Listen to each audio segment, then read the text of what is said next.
There's nothing quite like the hollow ache of watching your child grow up through old photographs. Marcus Williams hasn't seen his son in 7 years, and now he's standing on his ex-wife's porch, knowing he might be too late.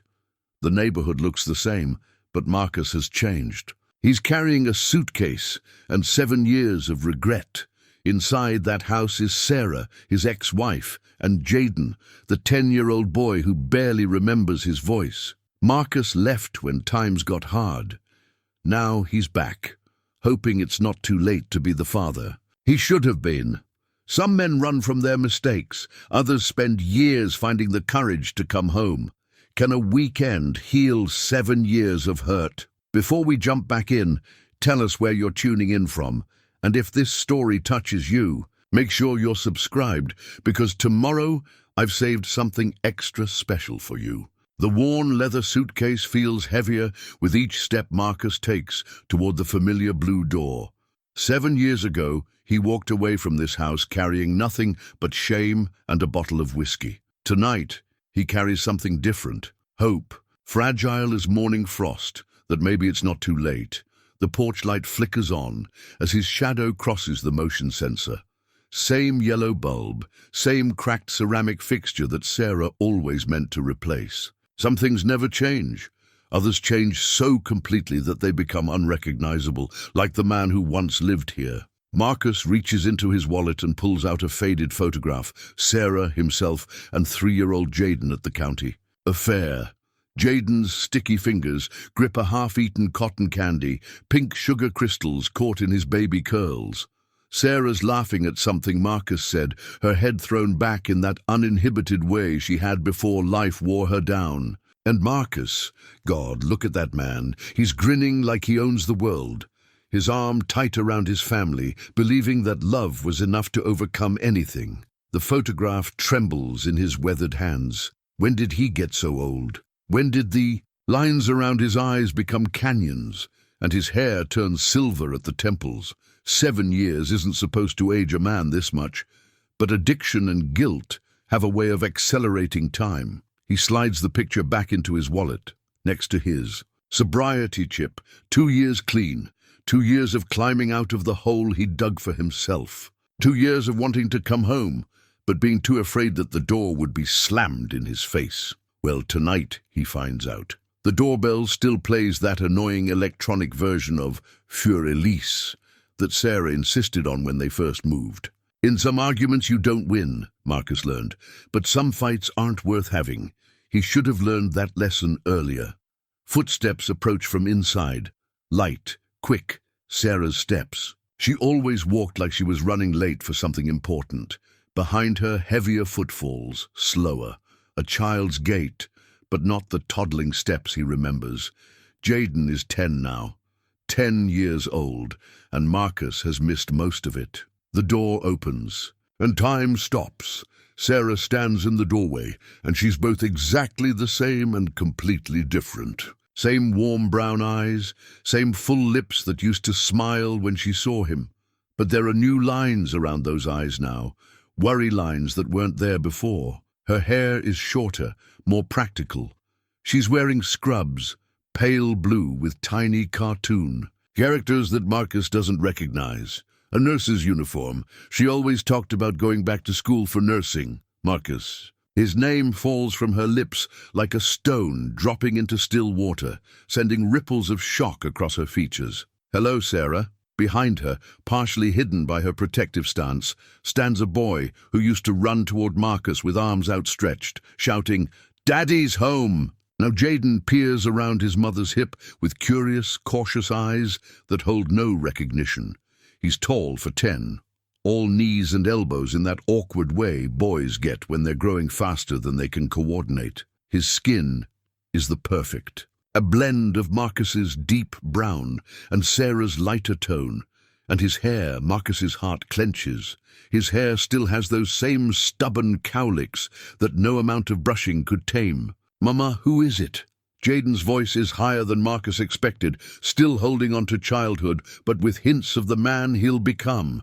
Sarah's hand finds Jayden's shoulder, a gesture both protective and possessive. "This is," she starts, then stops. How do you introduce a father to the son he abandoned? I'm Marcus, he says gently, crouching down to Jayden's level. I'm your dad. The words hang in the air like smoke. Jayden's brow furrows in that same way Sarah's does when she's processing something difficult. My dad lives far away, he says matter-of-factly. Mama said you were on a long trip. The knife of that innocent statement twists in Marcus's chest. Sarah, protecting their son even in his absence, spinning his abandonment into something less devastating. I was on a trip, Marcus says carefully, but I'm back now. Are you staying for dinner? Jayden asks, and the casual way he says it breaks. Marcus is hard. No anger, no resentment, just a child's simple curiosity about whether this stranger will be joining them for their evening meal. Sarah's grip tightens on Jayden's shoulder. Jayden, go finish your homework. I need to talk to Marcus. Jayden shrugs and disappears into the house, calling over his shoulder, Nice to meet you, Marcus. As if he's just another adult in his world, not the man who was supposed to teach him to ride a bike and throw a baseball. Sarah steps onto the porch and closes the door behind her, creating a barrier between her family and this ghost from her past. The evening air carries the scent of her perfume, something different now, lighter, more practical than the jasmine she used to wear. Everything about her has become more practical. What are you doing here? Her voice is controlled, but Marcus can hear the tremor underneath. 7 years haven't erased the way she sounds when she's trying not to cry. I came to see you, both of you. Now, after 7 years, you just show up on a Tuesday night? Marcus sets his suitcase down and straightens up, meeting her eyes for the first time. I know this is unexpected. Unexpected. Sarah's voice rises, then immediately drops as she remembers Jayden inside. Marcus, you disappeared. You left a note on the kitchen counter and vanished. Jayden cried for you every night for months. Do you have any idea what that was like? The words hit him like physical blows. Sarah, I know I hurt you both. I know. I made terrible choices. Choices? She laughs, but there's no humor in it. You chose alcohol over your family. You chose to run away instead of getting help. You chose to let your son think his father didn't love him enough to stay. Each accusation is true, and Marcus takes them without defense. He's practiced this moment in therapy, in AA meetings, in the mirror of his halfway house room. He knows what he needs to say. You're right, all of it. I was sick, Sarah, but that's not an excuse. I hurt the two people I love most in this world, and I've spent every day of the last 7 years wishing I could take it back. Sarah crosses, her arms over her chest. Well, you can't. You can't just show up and expect what? That we'll welcome you back with open arms? That Jayden will suddenly have his daddy back and everything will be fine? I don't expect anything, Marcus says quietly. I'm hoping for a chance. Just a chance to show you both that I'm not the same man who left. Sarah studies his face in the porch light, looking for something. Sincerity, perhaps, or signs of the man she once loved. You look different, she admits. I am different. People don't just change, Marcus, especially people who... She stops herself, glancing toward the door. People who were as far gone as I was? Marcus finishes. You're right. People don't usually change, but sometimes they get desperate enough to try. The front door opens, and Jayden pokes his head out. Mama, my math homework is really hard. Can you help me? Sarah looks torn between her protective instincts and her son's immediate need. Marcus sees his opportunity. I could help him, he offers. I was always good at math. Sarah's eyes flash. You think you can just waltz back in? And Mama, please, Jayden interrupts. I have a test tomorrow. The weight of single motherhood shows in Sarah's shoulders as she sags slightly. How many nights has she juggled homework help and dinner preparation and bedtime routines all alone? How many times has she wished for another parent to share the load? It's just homework, Marcus says gently. Nothing more. I'll leave after that if you want. Sarah looks at her son's hopeful face, then back at Marcus. The practical part of her, the part that's learned to handle everything alone. Wars. With the part that remembers when they used to be a team. Fine, she says finally, but just homework, then you go. Marcus nods, understanding the terms. He's not being invited back into their lives. He's being allowed to help with math problems. It's a start. Inside, the house smells like home. Sarah's cooking, lavender fabric softener, and that indefinable scent that every home has. The living room looks familiar but changed. Same couch but with different throw pillows. Same coffee table, but now it's covered with Jayden's school papers and art projects instead of Marcus's empty beer bottles. The mantelpiece catches his attention. Where their wedding photo used to sit, there's now a collection of pictures documenting a life that went on without him. Jayden's school pictures from kindergarten through 4th grade, marking the passage of time Marcus can never recover. Sarah at Jayden's school play, beaming with pride. Jayden on a soccer field, holding a trophy, grinning at the camera with a gap-toothed smile that Marcus never got to see in person.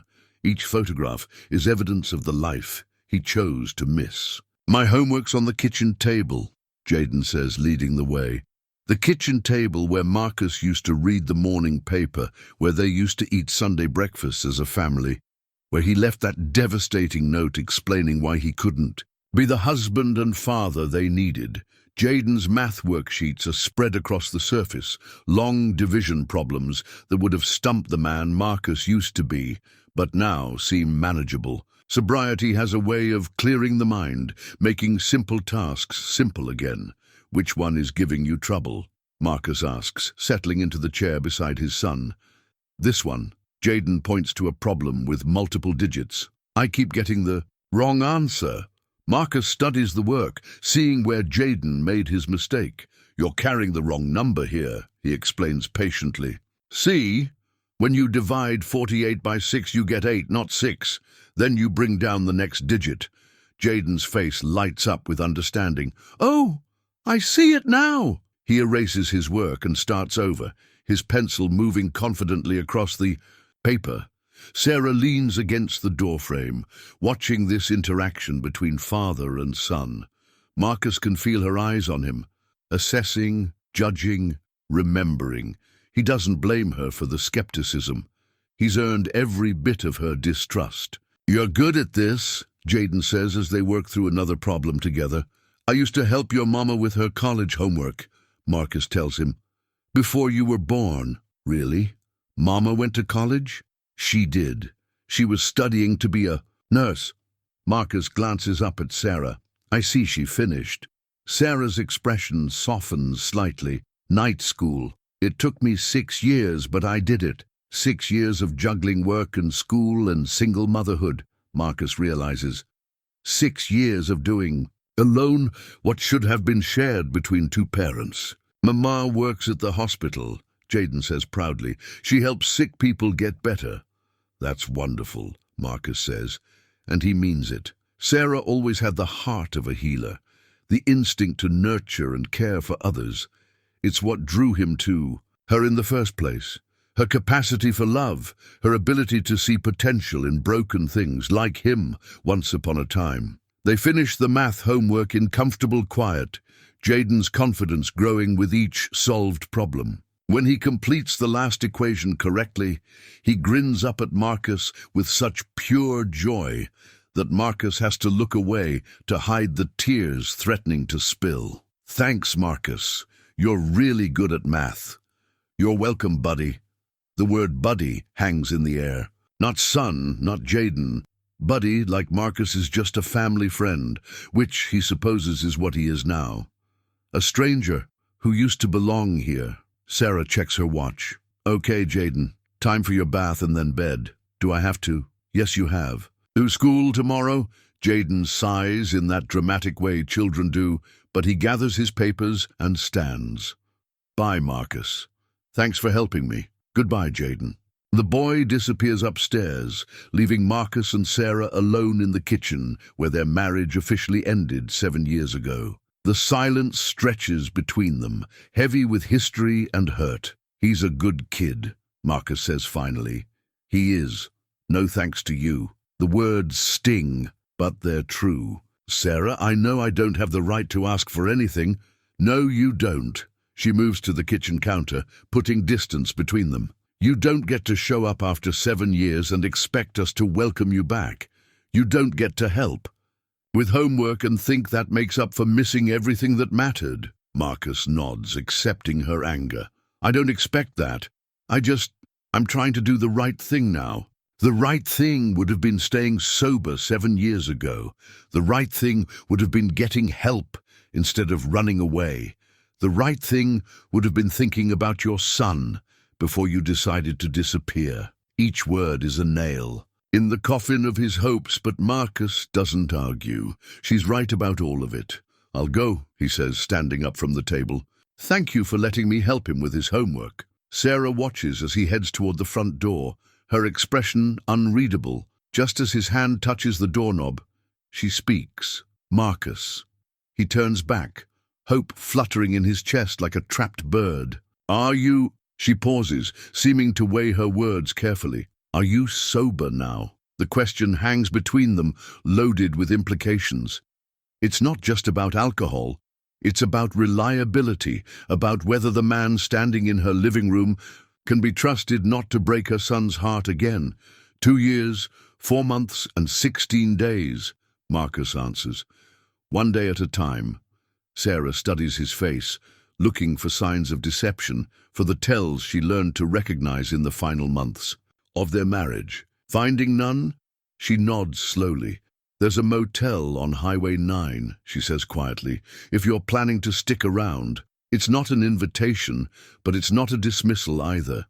It's a maybe, wrapped in practical information. I'll think about it. Marcus lies. He's already decided. He's not leaving this town until he's done everything possible to earn back the trust he destroyed. As he walks back down the front path, suitcase in hand, he hears Jayden's voice calling from an upstairs window. Bye, Marcus. See you later.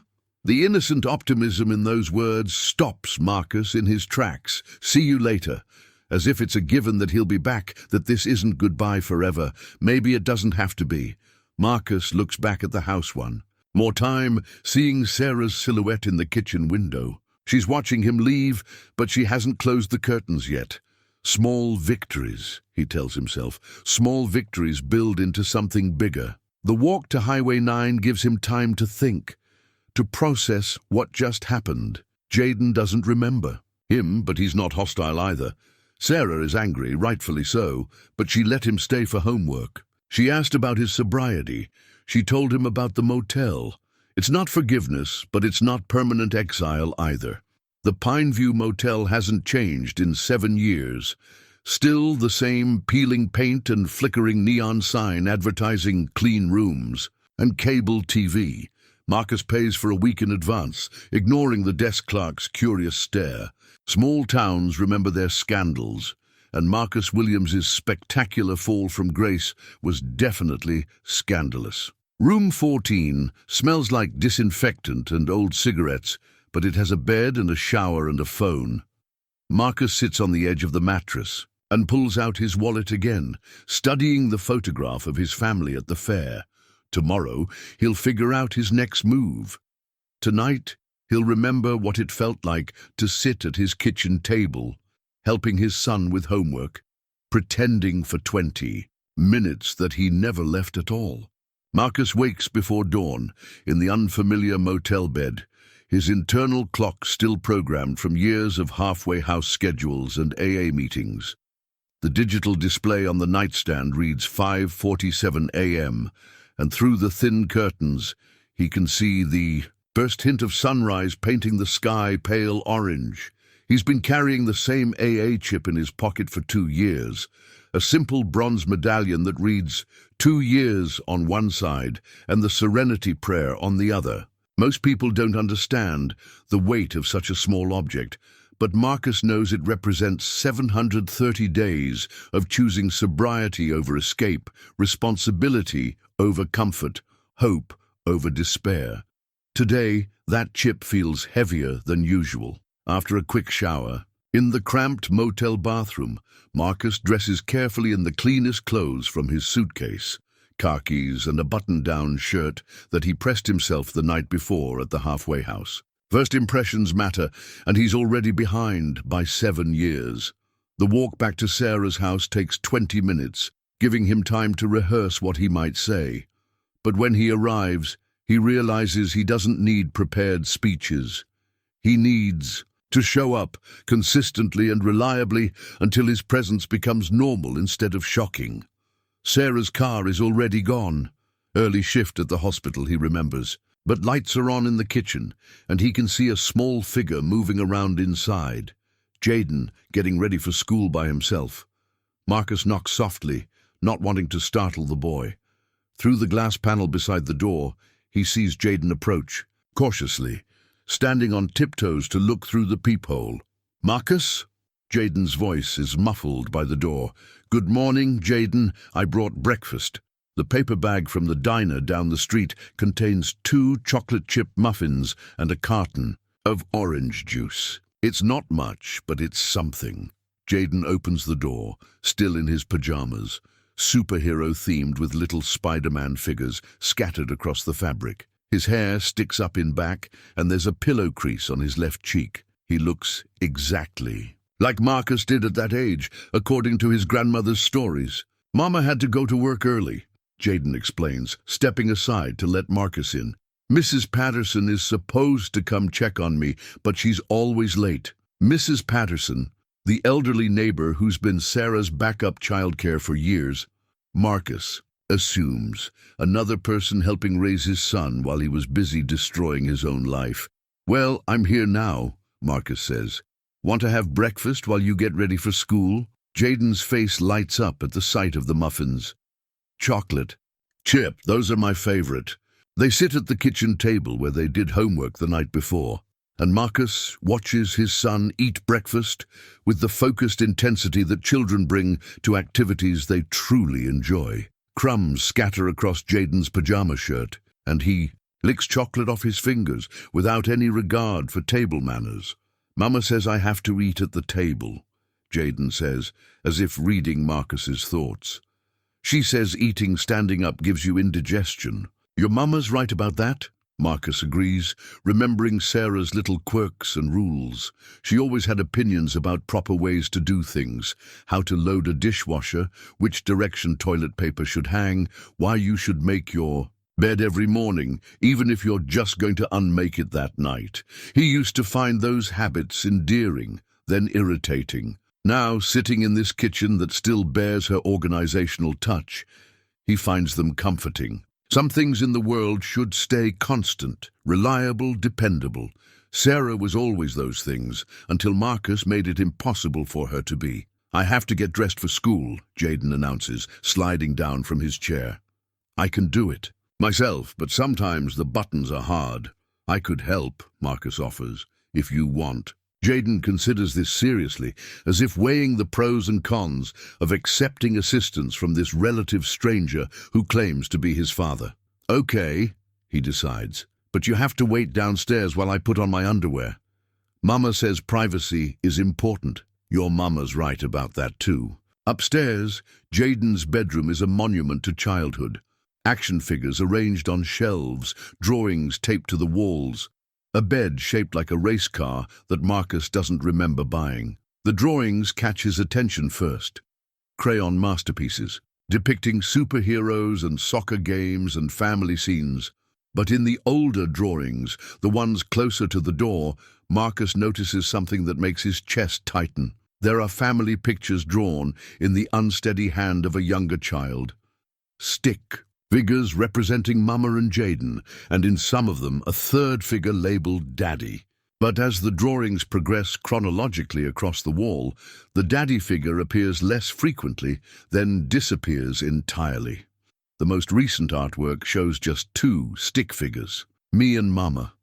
His son drew him out of their family, slowly and completely, as Marcus's absence became the new normal. "I need help with these buttons," Jayden calls from behind his closed door. Marcus turns away from the drawings and focuses on the immediate task.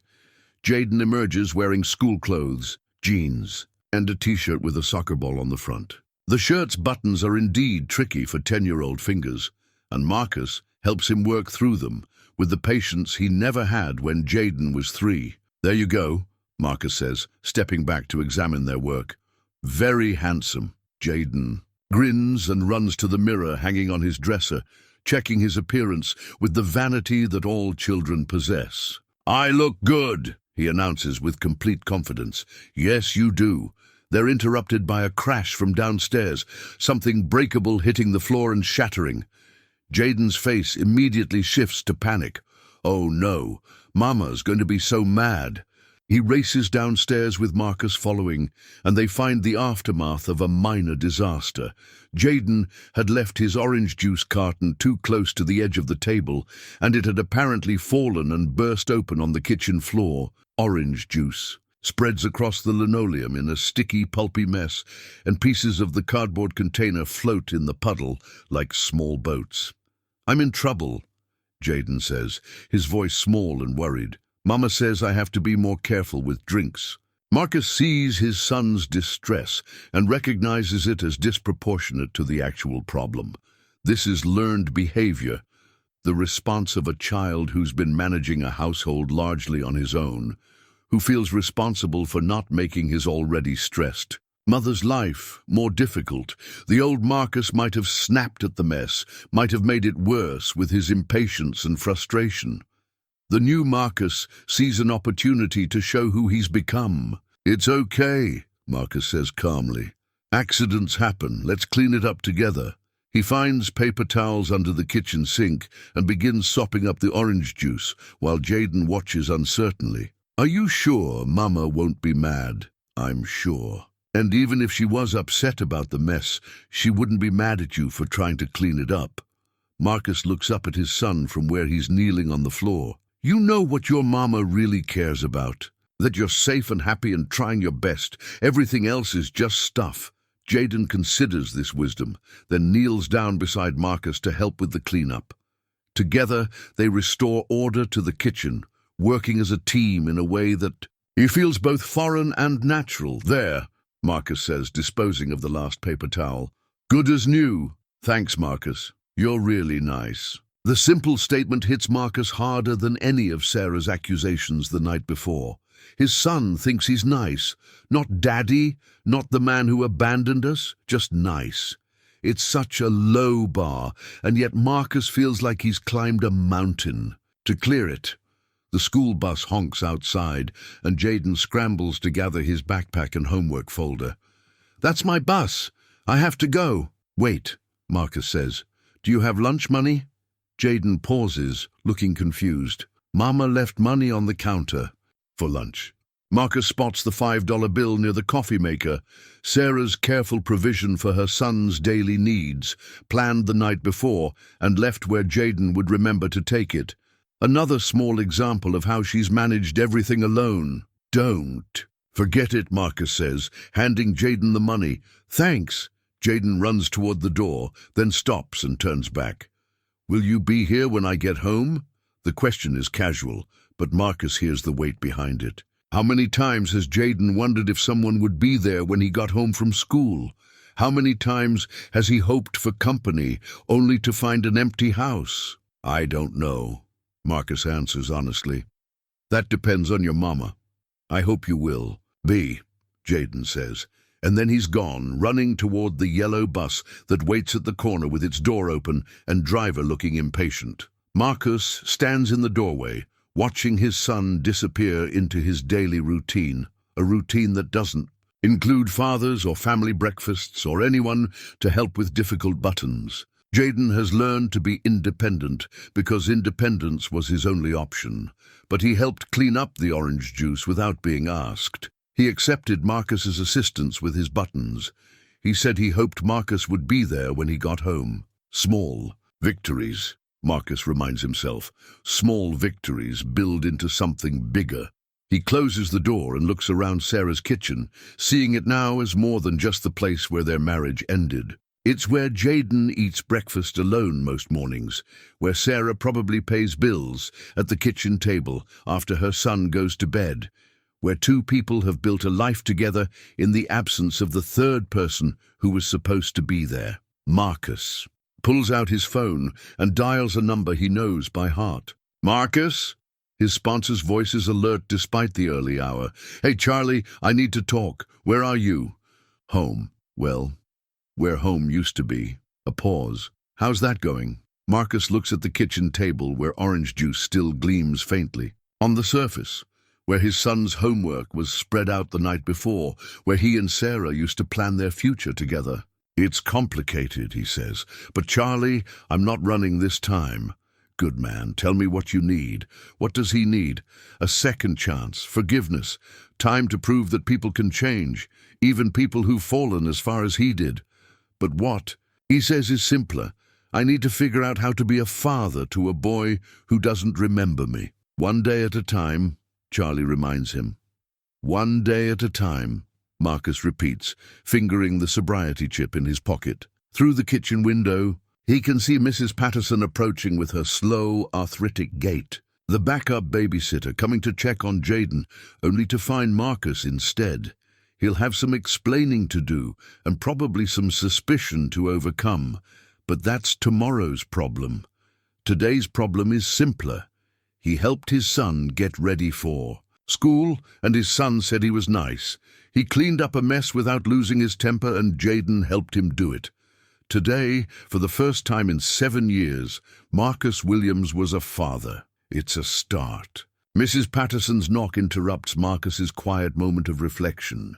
Through the front door's glass panel, he can see her worried face.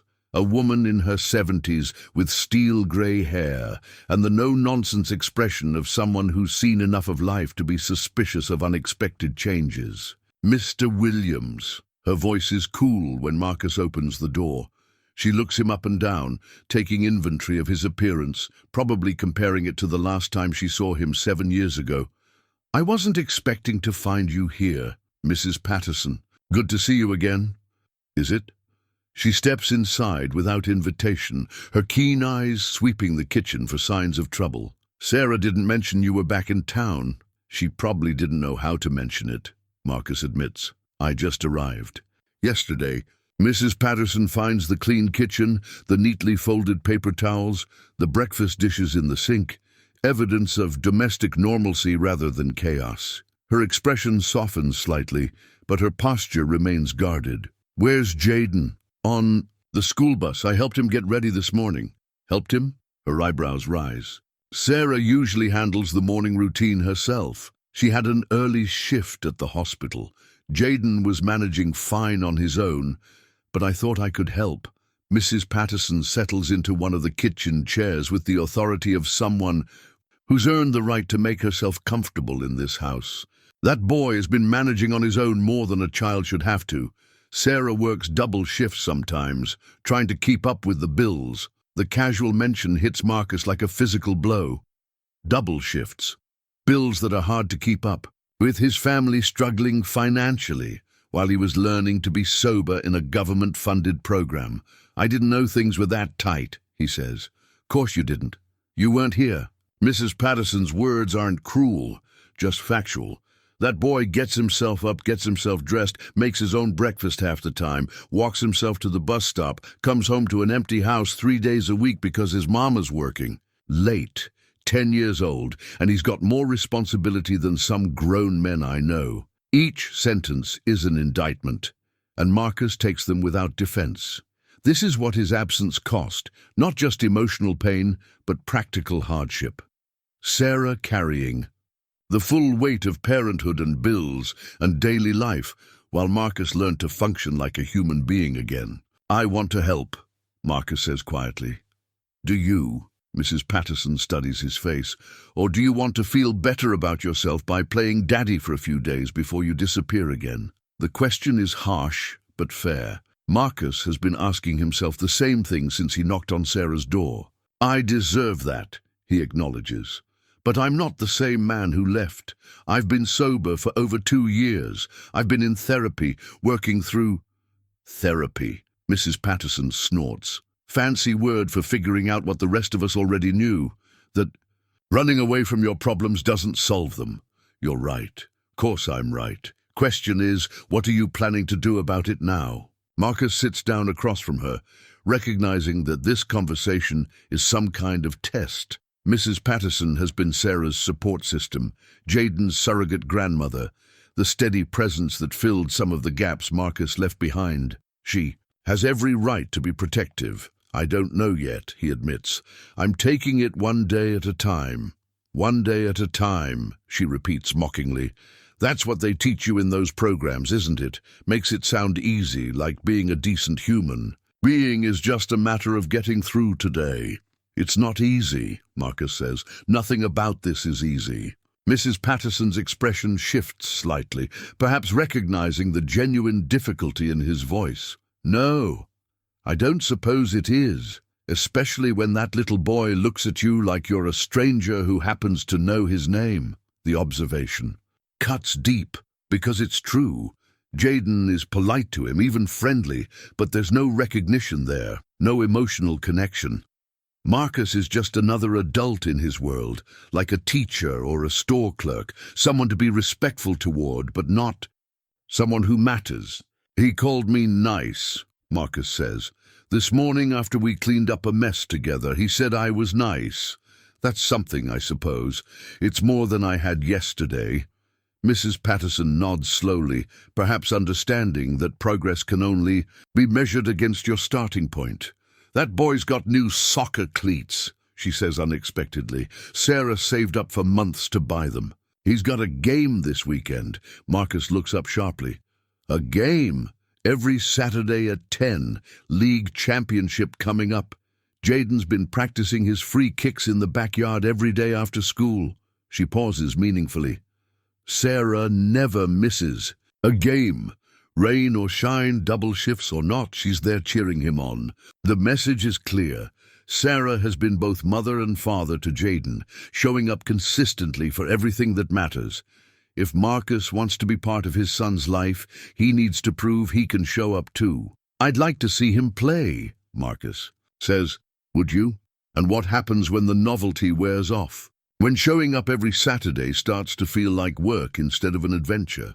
What happens to that little boy's heart when you decide this whole father thing is too hard? Marcus meets her challenging gaze. I guess you'll have to wait and see. I guess I will. Mrs. Patterson stands up, smoothing her cardigan.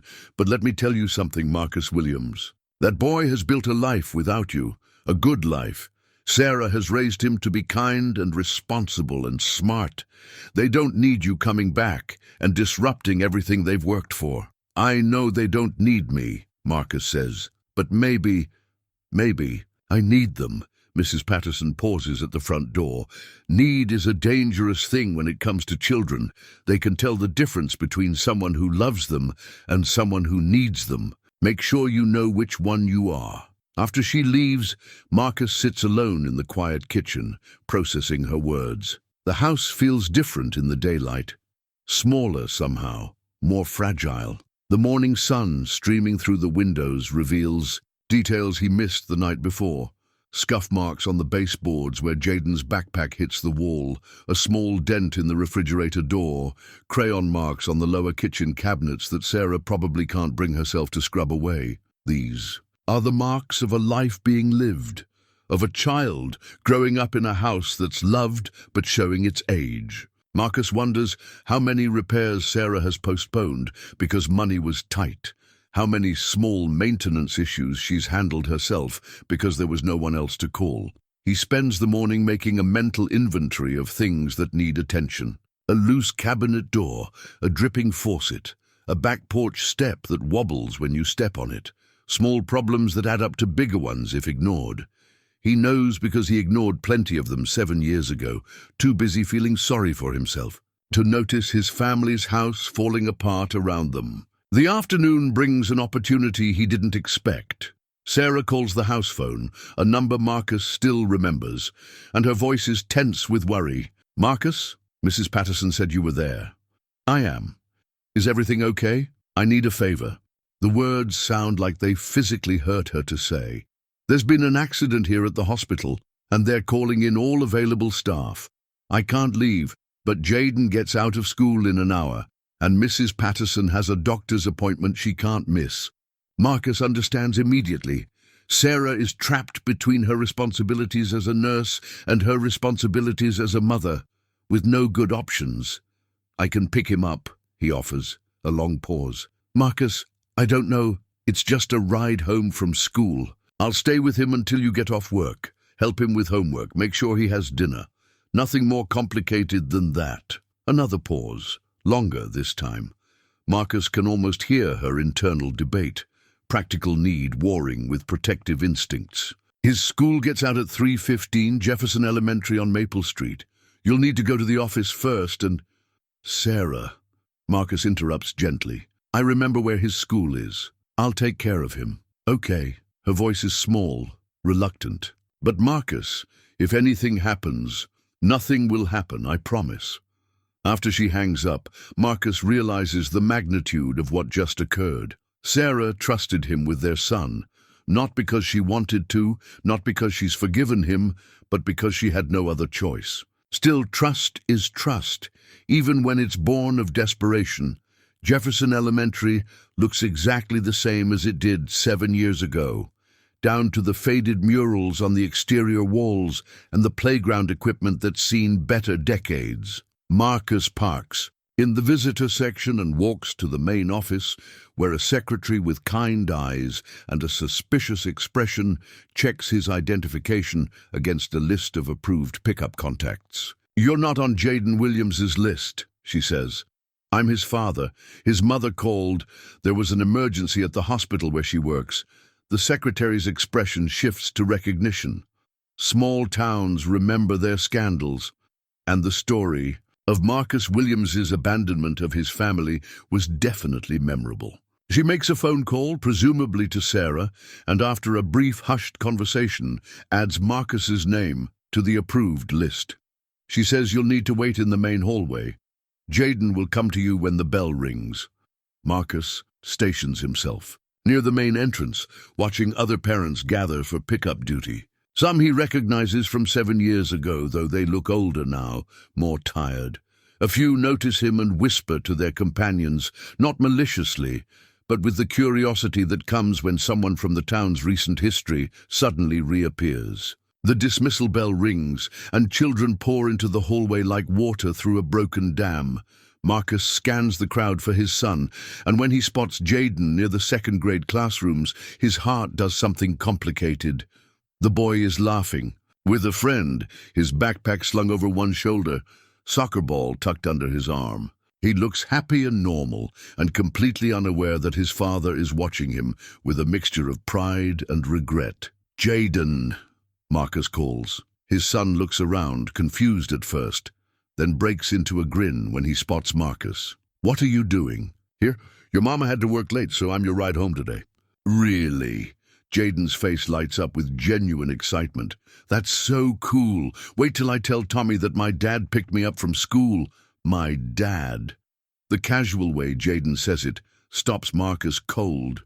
Not Marcus, not my mom's friend, but my dad. As if it's the most natural thing in the world. The drive home is filled with Jayden's chatter about his day, a test he thinks he aced, a funny thing his teacher said, plans for soccer practice tomorrow. Marcus listens, filing away details about his son's daily life, trying to memorize the sound of Jayden's voice when he's excited and unguarded. "Are you coming to my soccer game on Saturday?" Jayden asks as they pull into the driveway. Marcus's chest tightens. "Do you want me to?" "Yeah. I'm really good at free kicks now. Coach says I might get to start in the championship game." "Then I'll be there," Marcus promises, hoping he can keep it. Inside the house, they fall into an easy routine.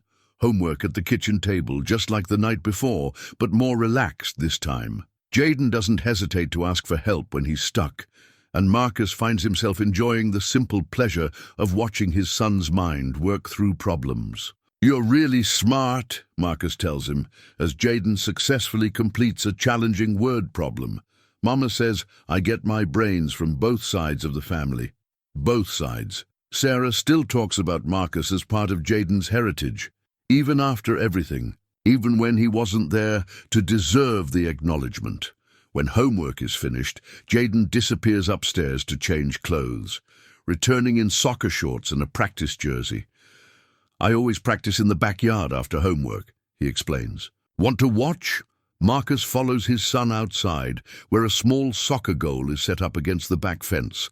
The grass is worn thin in spots from years of practice, and Marcus can picture Jayden out here every day, working on his skills, while Sarah watches from the kitchen window. "This is my free kick spot," Jayden announces, placing the soccer ball about 15 feet from the goal. "I made 3 out of 5 yesterday."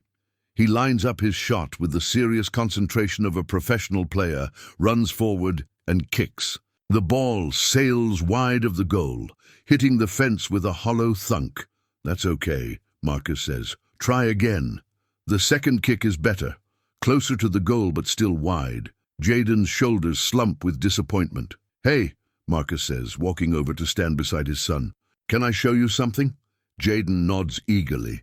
Marcus hasn't kicked a soccer ball in years, but the fundamentals come back as he demonstrates proper form. "See how I'm planting my standing foot and following through with my kicking foot? Try that." Jayden mimics his father's stance, adjusts his approach and kicks again. This time the ball flies true, hitting the back of the net with a satisfying swish. "I did it." Jayden jumps up and down with pure joy. "Did you see that? I made it." "I saw it," Marcus grins. Perfect form. They practice together until the sun starts to set, Marcus offering gentle guidance while Jayden's accuracy steadily improves. It's the kind of father-son moment Marcus used to imagine during his darkest days in recovery. Simple, natural, meaningful. When Sarah's car pulls into the driveway, she finds them still in the backyard. Jayden demonstrating his improved free kicks, while Marcus cheers encouragingly. She stands in the back doorway for a moment, watching this scene of domestic normalcy that she probably thought she'd never see again. "Mama!" Jayden runs to her. "Look what Marcus taught me." He demonstrates his technique, and the ball sails cleanly into the goal. Sarah's face shows surprise and something else, maybe the beginning of hope. "That's wonderful, baby. Did you finish your homework?" "All done. Marcus helped me with the hard parts." Sarah looks at Marcus over their son's head, and for the first time since he returned, her expression isn't entirely guarded. "Thank you," she says quietly, "for picking him up, for staying with him. Thank you for trusting me to do it." That evening, after Jayden has gone to bed, Marcus prepares to leave for his motel room, but Sarah stops him at the door. "He had a good day today," she says. "I could tell when I got home. He was happy in a way I haven't seen in a while." Marcus nods, not trusting himself to speak. "I don't know what this means," Sarah continues. "I don't know where this goes or if I can trust it to last. But today was good for him. It was good for me too," Marcus manages. Sarah studies his face in the porch light. "Mrs. Patterson thinks you're going to break his heart again. What do you think?" Sarah is quiet for a long moment. "I think," she says finally, "that I hope she's wrong. It's not forgiveness, but it's not condemnation either. It's a cautious acknowledgement that maybe, just maybe, people can change." As Marcus walks back to his motel room, he can still hear the sound of Jayden's laughter echoing in his mind. His son called him Dad today, asked him to come to Saturday's game, celebrated a perfect free kick like Marcus's approval was the most important thing in the world. Small victories, he reminds himself, but today's victories felt a little bigger than yesterday's. The leather-bound journal sits on the small motel room table like an accusation. Marcus has carried it everywhere for the past 2 years, through group therapy sessions, AA meetings, sleepless nights, when sobriety felt more like torture than recovery. The worn cover bears the scars of constant handling, and the pages inside contain the most honest words he's ever written. Letters to Jayden, hundreds of them, dating back to the earliest days of his recovery when writing seemed like the only way to stay connected to the son he'd abandoned. Letters about missing first days of school, about wondering if Jayden still loved superheroes, about the crushing weight of knowing he was failing at the most important job he'd ever had. Letters he never sent because what right did he have to ease his own guilt when his family was better off without him? Now, sitting in room 14 of the Pineview Motel, Marcus opens the journal and reads entries that feel like artifacts from a different lifetime. Day 47. Jayden would be starting kindergarten next week. I wonder if he's nervous. I wonder if Sarah found someone to walk him to the bus stop on his first day. I used to promise I'd be there for all his big moments. I've broken so many promises that I've stopped counting them. Day 156. Saw a father teaching his son to ride a bike today at the park near the treatment center. The kid kept falling, but his dad just picked him up and helped him try again. I wanted to be that father. Instead, I'm the father who ran away when things got hard. Day 298. Jayden turned 6 today. I spent the whole day imagining what kind of cake Sarah made for him, whether he had friends over for a party, if he wished for anything on his birthday candles. Did he wish for his daddy to come home, or has he stopped wishing for that? Each entry is a window into the man Marcus was becoming during those dark months. Someone learning to feel remorse instead of just self-pity. Someone beginning to understand the difference between making amends and making excuses. Thursday morning finds Marcus back at Sarah's house, having established a tentative routine over the past 3 days. Sarah leaves early for her hospital shift, and Marcus arrives to help Jayden get ready for school. It's not an official arrangement. Sarah hasn't given him a key or formally asked him to be there, but she's stopped protesting his presence. And that feels like progress. I brought something to show you, Marcus tells Jayden over breakfast, but only if you want to see it. Jayden looks up from his cereal, curiosity bright in his eyes. What is it? Marcus places the journal on the kitchen table between them. These are letters I wrote to you while I was away. I never sent them because I didn't think I had the right to. But maybe now, maybe you'd like to hear one of them. Jayden reaches toward the journal, then stops. Are they sad letters? The question catches Marcus off guard with its intuitive wisdom. Of course, his 10-year-old son would understand that letters from an absent father might carry sadness. Some of them are sad, Marcus admits, but they're also full of love. Every single one is about how much I love you and miss you. Jayden considers this seriously. Will you read me one that's not too sad? Marcus flips through the pages, looking for an entry that might resonate with a child without overwhelming him. He finds one from 6 months ago. Listen to this, Marcus says gently. Day 6/12. I went to a baseball game today with some friends from my recovery group. There was a father there with his son, and they were keeping score together in this little notebook. The dad was explaining all the rules, and the boy was asking a million questions about everything. I kept thinking about how much you would love baseball, Jayden. I bet you'd be the kid asking why the pitcher throws different kinds of balls, and whether the hot dogs at the stadium taste different from regular hot dogs. I used to imagine taking you to games when you were older. I still imagine that sometimes. I hope someday I can show you how to keep score in a little notebook, just like that father and son. Jayden listens intently, his cereal forgotten. When Marcus finishes, he's quiet for a long moment. Do you still want to take me to a baseball game? Jayden asks. More than anything in the world. Maybe we could go this summer, if Mama says it's okay. The casual way Jayden plans their potential future together, as if it's a given that Marcus will still be around in a few months, makes Marcus's throat tight with emotion. I'd love that, he manages. After Jayden leaves for school, Marcus finds himself alone in the house again, but this time Sarah hasn't left for work yet. She emerges from her bedroom in scrubs, her hair pulled back in a practical ponytail, looking tired but put together. I heard you reading to him, she says, pouring coffee into a travel mug.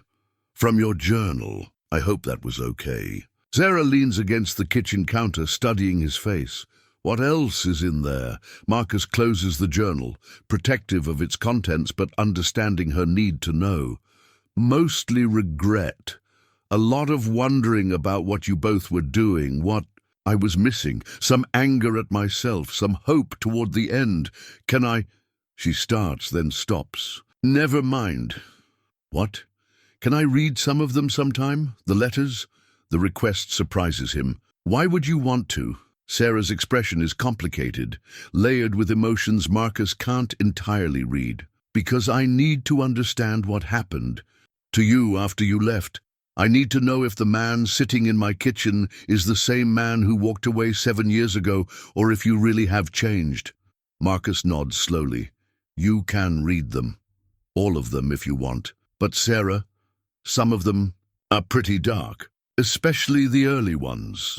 I think I can handle dark, Marcus. I've been living with the aftermath of your dark for 7 years. The conversation is interrupted by Jayden racing back into the house, having forgotten his lunch money on the counter. He grabs the $5, kisses his mother goodbye, and waves to Marcus before disappearing again. He seems happy, Sarah observes, watching through the window as Jayden runs toward his bus stop. He does. He's been different this week, more talkative, more excited about things. Mrs. Patterson says he's been bragging to his friends about his dad helping him with soccer. Marcus feels a surge of pride mixed with fear. Pride that his son is proud of him. Fear that he might somehow mess this up and take that joy away. Sarah, he says carefully, what happens now? I mean, with us. With this. He gestures around the kitchen that's become their neutral ground. Sarah sips her coffee, taking time to formulate her answer. I don't know, she admits. A week ago, I would have said there was no us anymore. That whatever we had was over, done, buried. But watching you with Jayden, she pauses, seeming to search for the right words. You're not the same man who left, she continues finally. That man couldn't have helped with homework without losing patience. He couldn't have cleaned up a mess without making it about his own stress. He couldn't have listened to Jayden talk about soccer for 20 minutes without getting bored. No, Marcus agrees. He couldn't. But I'm scared, Marcus. I'm scared of letting myself hope that this is real, that you're really back in the way that matters. I'm scared of Jayden getting attached to you again, just to watch you leave. And I'm scared of what it means for me if you stay. The honesty in her voice breaks something open in Marcus's chest. What does it mean for you? Sarah looks directly at him for the first time in the conversation. It means I have to figure out if I can trust you not just as Jayden's father, but as someone who was once the love of my life. The phrase hangs between them like a bridge they're both afraid to cross. Was I? Marcus asks quietly. The love of your life. You know you were. Sarah's voice is barely above a whisper, which is why it hurt so much when you chose alcohol over us. When you chose running away over fighting for our family. Marcus nods, accepting the pain in her words because it's deserved. I can't undo what I did, Sarah. I can't give you back those 7 years, or give Jayden back his early childhood with his father. All I can do is try to be the man you both deserved from the beginning. And if you can't, if it's too hard, or too complicated, or if you decide that being a father isn't what you thought it would be, then I'll fail, Marcus says simply. But I won't run, not again. Even if I fail at being the father Jayden needs, even if I can never earn back your trust, I won't disappear on you both again. Sarah studies his face, looking for cracks in his resolve, for signs of the man who made promises he couldn't keep. Finding none, she nods slowly. Okay, she says. We'll see. That afternoon, Marcus is waiting when Jayden's bus arrives. He's established this routine without really planning it, being present for the small daily transitions that make up a child's life. Jayden bounces off the bus with the energy that 10-year-olds seem to manufacture from thin air. Marcus, guess what happened at school today? What happened? Tommy Chen invited me to his birthday party next Saturday, but it's at the same time as my soccer game and I don't know what to do. The dilemma is presented with the gravity that only a child can bring to such decisions. To Jayden, this choice between social obligations and athletic commitments feels monumentally important. That is a tough choice, Marcus agrees seriously. What do you think is the most important factor to consider? Jayden furrows his brow, thinking. Well, Coach says the championship game is really important, and I've been practicing my free kicks really hard. Those are good points. What else? But Tommy's my best friend, and he really wants me to come to his party, and there's going to be laser tag. Marcus can see his son working through the decision-making process, weighing competing priorities with the earnestness of a Supreme Court justice. What does your heart tell you? Marcus asks. Jayden considers this for a long moment. My heart says soccer. I really want to help my team win the championship. Then I think you have your answer. But what about Tommy? He's going to be sad if I don't come. True friendship means understanding when your friends have other important commitments, Marcus explains. If Tommy is really your best friend, he'll understand that soccer is important to you right now. Jayden nods thoughtfully. You're right. I'll tell him tomorrow that I can't come to his party, but maybe we can celebrate together another day. That sounds like a very mature decision. As they walk toward the house, Jayden slips his hand into Marcus's with the casual affection that children show toward adults they trust. The gesture stops Marcus in his tracks, not literally, but emotionally. His son trusts him enough for spontaneous, physical contact, seeks his advice on important decisions, values his opinion enough to change his mind based on Marcus's guidance. Dad, Jayden says, and Marcus realizes this is the first time his son has called him that directly. Yeah? I'm really glad you came home. The words hit Marcus like a physical force, and he has to stop walking for a moment to collect himself. Oh, Jayden called this place home, and he said Marcus came home to it. I'm really glad I came home too, buddy. They spend the afternoon working in Sarah's garden. Something Marcus notices needs attention but hasn't wanted to presume to fix, without permission. But when Jayden mentions that his mother has been too busy to plant the vegetables she wanted this year, Marcus sees an opportunity. What if we surprised her, he suggests. We could plant those vegetables before she gets home from work. Jayden's face lights up. She's been wanting to grow tomatoes and peppers. She says store-bought ones don't taste as good as homegrown.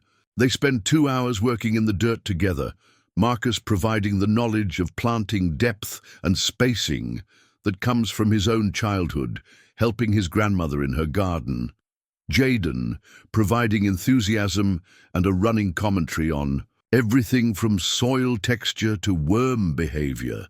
When Sarah arrives home, she finds them both dirt-covered and grinning, standing proudly beside 3 neat rows of newly planted seedlings. What's all this? She asks, but she's smiling.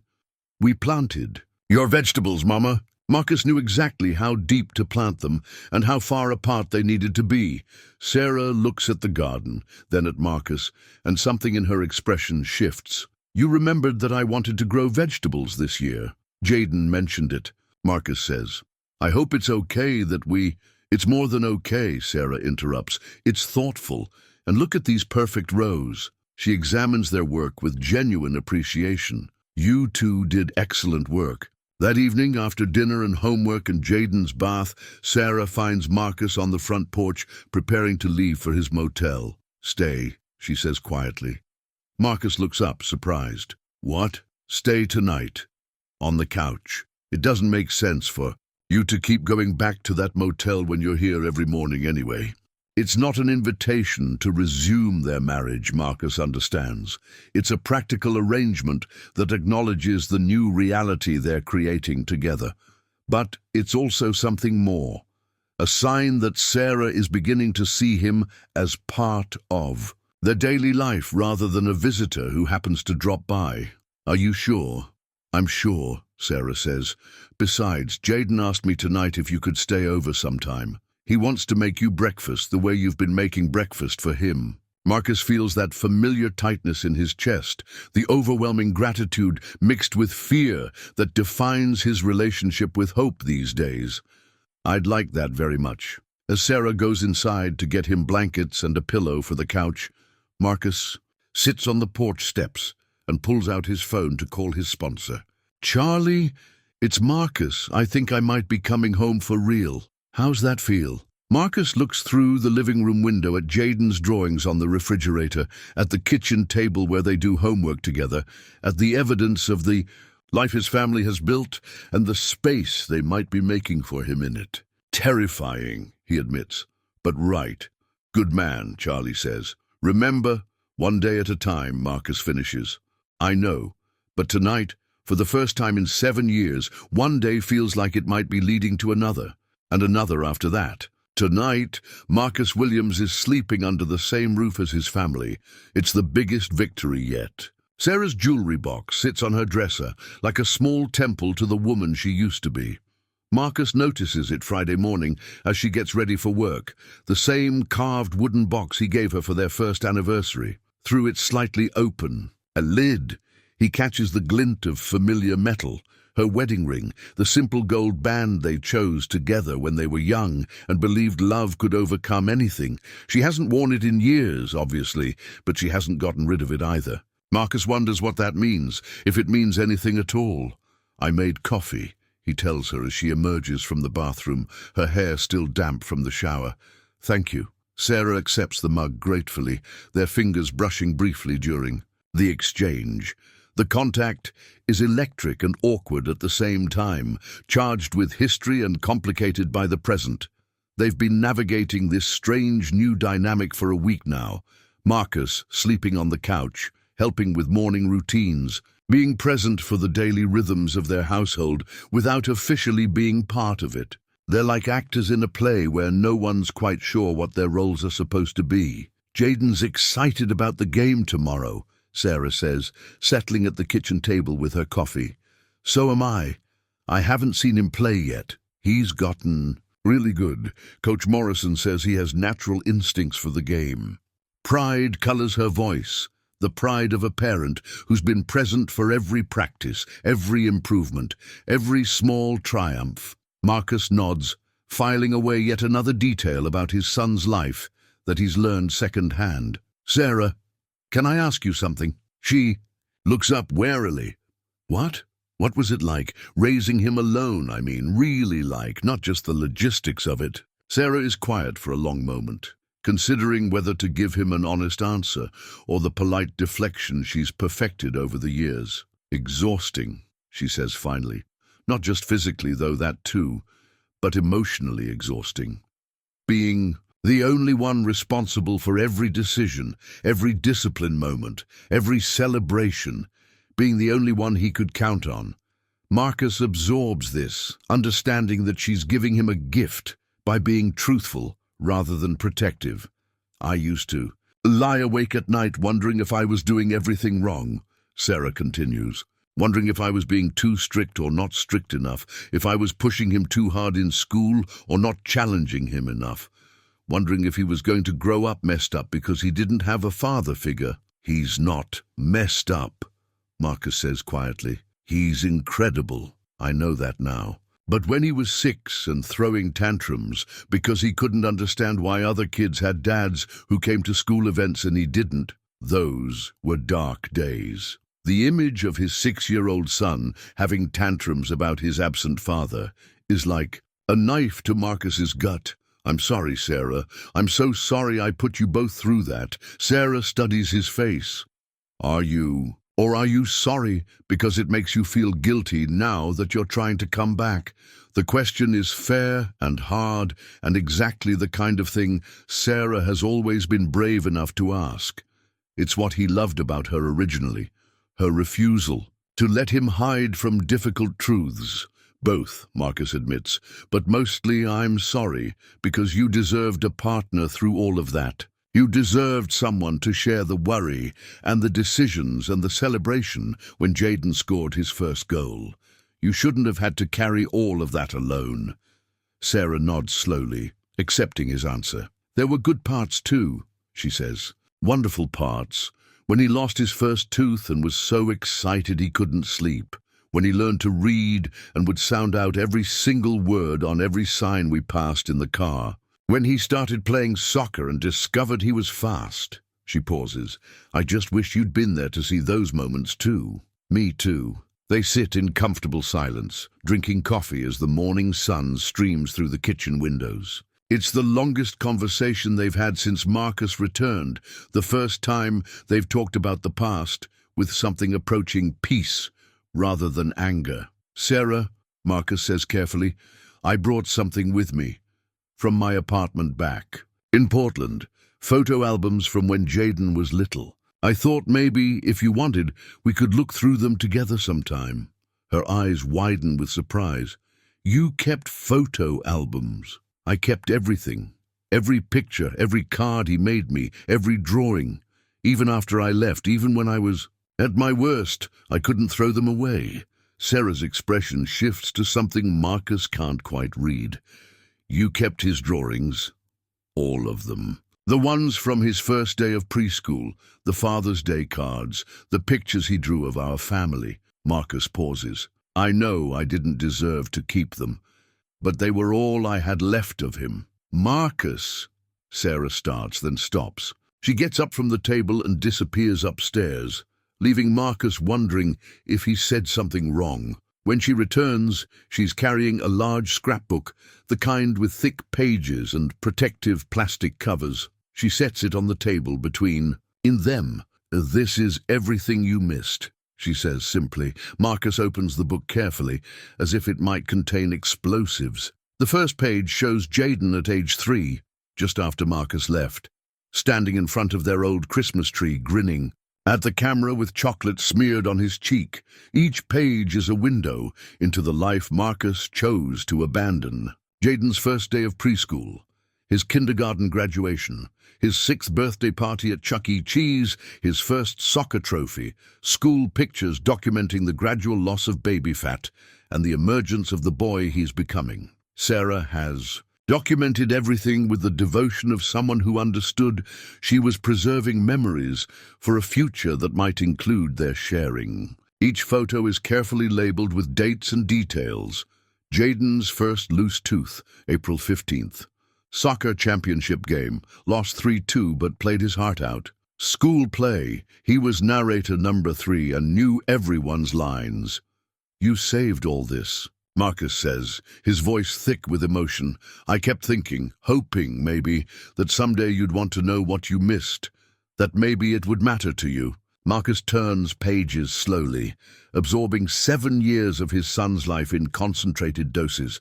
Here's Jayden learning to ride a bike, with Sarah running alongside him, her face bright with encouragement. Here he is at 7, missing his 2 front teeth and holding a baseball trophy. At 8, dressed as a pirate for Halloween. At 9, serious and proud in his first soccer team photo. "This one's my favorite," Sarah says, pointing to a picture near the end of the book. It shows Jayden. At 10, standing in their backyard garden with dirt on his hands and a huge grin on his face. He planted those sunflowers himself last spring. When they grew taller than he was, he called me outside every day to measure them. Marcus stares at the photo, memorizing every detail of his son's proud expression. He looks so happy. He is happy. "That's what you need to understand, Marcus. We built a good life without you. Not easy, not always, but good. Jayden is a well-adjusted, confident, loving kid, despite not having his father around." The words should sting, and they do, but they also carry a message Marcus needs to hear. His family didn't just survive his absence, they thrived, which means his return isn't about rescuing them. It's about earning a place in the life they've already successfully created. "I can see that," Marcus says. "I can see how good a job you've done with him." "We did a good job," Sarah corrects gently. "Jayden and me. We figured it out together." Marcus nods, understanding the distinction. Sarah didn't raise their son alone. She and Jayden became a team, developing their own rhythms and traditions and ways of being a family. "Can I tell you something?" Sarah asks. "Anything." "Sometimes. I still wear my wedding ring." She glances toward the stairs, toward her bedroom where the jewelry box sits. "Not often, and never in public. But sometimes, when I'm having a really hard day, I put it on and remember what it felt like to believe that I had a partner, that I wasn't handling everything by myself." The admission is quiet, vulnerable, and more intimate than anything physical they've shared since his return. I still wear mine, Marcus tells her. Never took it off, even at my worst, even when I thought I'd lost any right to it. Sarah looks at his left hand where the gold band catches the morning light. I noticed. Sarah, I know I can't just come back and expect us to pick up where we left off. I know 7 years changes people, changes relationships, but I need you to know that what we had, what I threw away, it was the best part of my life. You and Jayden, you were the best part of who I was. Were, Sarah repeats softly. Past tense. Are, Marcus corrects. You are the best part of who I am. Even when I was too sick to see it, even when I was running from it, you two were always the best part of me. Sarah closes the scrapbook carefully, as if protecting the memories inside from too much exposure to the present moment. I don't know what to do with that, Marcus. I don't know how to trust it. You don't have to trust it yet. You don't have to trust me yet. But maybe you could consider the possibility that people can change, that I have changed. I can see that you've changed, Sarah admits. The man who left couldn't have had this conversation. He couldn't have looked at pictures of what he missed without making it about his own pain. He couldn't have helped Jayden with homework without losing patience. No, he couldn't. Sarah stands up, gathering her purse and keys for work. I have to go, double shift today. I won't be home until late. I'll be here with Jayden. We'll probably practice soccer some more, get ready for tomorrow's game. Marcus, Sarah says, pausing at the front door. Thank you for keeping his drawings, for staying sober, for coming back. I'm not ready to trust it completely, but I'm grateful that you're trying. After she leaves, Marcus sits alone with the scrapbook, turning pages slowly and absorbing the magnitude of what he missed. But instead of drowning in regret, he finds himself focusing on the future pages that remain blank, pages that might, if he's very careful and very consistent, include pictures of him and Jayden together. When Jayden gets home from school, he finds Marcus in the backyard, working on the loose porch step that's been wobbling for months. What are you doing? Jayden asks, dropping his backpack and coming over to investigate. Fixing this step so nobody trips on it, Marcus explains, showing Jayden how the wood has warped and pulled away from its supports. Can I help? Sure. Hand me that screwdriver. They work together in comfortable silence, Jayden holding tools and asking questions about why wood warps and how screws work, and whether Marcus knows how to fix other things that are broken. I'm learning, Marcus tells him. I'm better at fixing things than I used to be. Mama says you were really good at fixing things when I was little, but I don't remember. I was okay at it, but I got out of practice for a while. Jayden nods sagely as if this explanation makes perfect sense. It's good that you're practicing again. Our house has lots of things that need fixing. Does it? Yeah. The bathroom faucet drips, and the back gate doesn't close right, and there's a loose board on the deck that Mama told me not to step on. Marcus makes mental notes of each item, understanding that Jayden is giving him a roadmap for making himself useful, for earning his place in their household through practical contribution. Maybe we could work on those things together, Marcus suggests. If your mama says it's okay, that would be awesome. I've always wanted to learn how to fix stuff. They spend the afternoon working on small repairs around the house, Marcus teaching Jayden basic tool use and maintenance skills, while they strengthen the connection between father and son. It's exactly the kind of afternoon Marcus used to imagine, having with his boy, productive, educational, bonding over shared tasks and conversation. When Sarah comes home just before midnight, exhausted from her double shift, she finds a list on the kitchen counter detailing the repairs Marcus and Jayden completed during the day. At the bottom in Jayden's careful handwriting is a note. Dad taught me how to use a screwdriver and why it's important to fix things before they break completely. Dad, not Marcus, not my friend, but Dad. Sarah sits at the kitchen table reading the list and the note, and for the first time since Marcus returned, she allows herself to imagine what it might be like to have a true partner in this life she's built. someone to share the daily responsibilities, someone to help their son learn the practical skills he'll need as he grows up, someone to fix the things that break before they become bigger problems. It's a dangerous kind of hope, the kind that could lead to devastating disappointment if Marcus doesn't prove to be as changed as he seems. But sitting in her quiet kitchen, looking at evidence of her son's happiness and her ex-husband's reliability, Sarah finds she can't quite push the hope away. Maybe, she thinks, just maybe, some things that seem completely broken can actually be repaired. Saturday morning arrives with the crisp energy that only comes with important games and family milestones. Marcus wakes on the couch to the sound of Jayden's footsteps racing around upstairs, the boy's excitement practically vibrating through the floorboards. Sarah emerges from the kitchen with coffee and a smile that looks almost normal, not guarded, not forced, just the natural expression of a mother on her son's big day. "Someone's excited," Marcus observes, gesturing toward the ceiling where Jayden's footsteps continue their frantic pattern. "Championship game," Sarah explains. "He's been talking about it for weeks. His team made it to the finals for the first time since he's been playing." Marcus feels a familiar pang, another milestone he almost missed, another important moment in his son's life that he's learning about rather than experiencing. But today, he's here. Today, he gets to be part of it. "Jayden," Sarah calls upstairs. "Breakfast! Coming, Mama!" The footsteps thunder down the stairs, and Jayden appears in the kitchen wearing his soccer uniform with the pride of a professional athlete. The jersey is bright blue with eagles printed across the chest, and his number, 7, seems to glow under the morning light. "You look ready to win a championship," Marcus tells him. "I feel ready. I practiced my free kicks until dark yesterday, and I think I'm finally getting them right." Jayden bounces slightly on his toes, unable to contain his energy. "Coach Morrison says I might get to take penalty kicks if we need them." The responsibility clearly weighs on him, the possibility of being the player his teammates count on in crucial moments.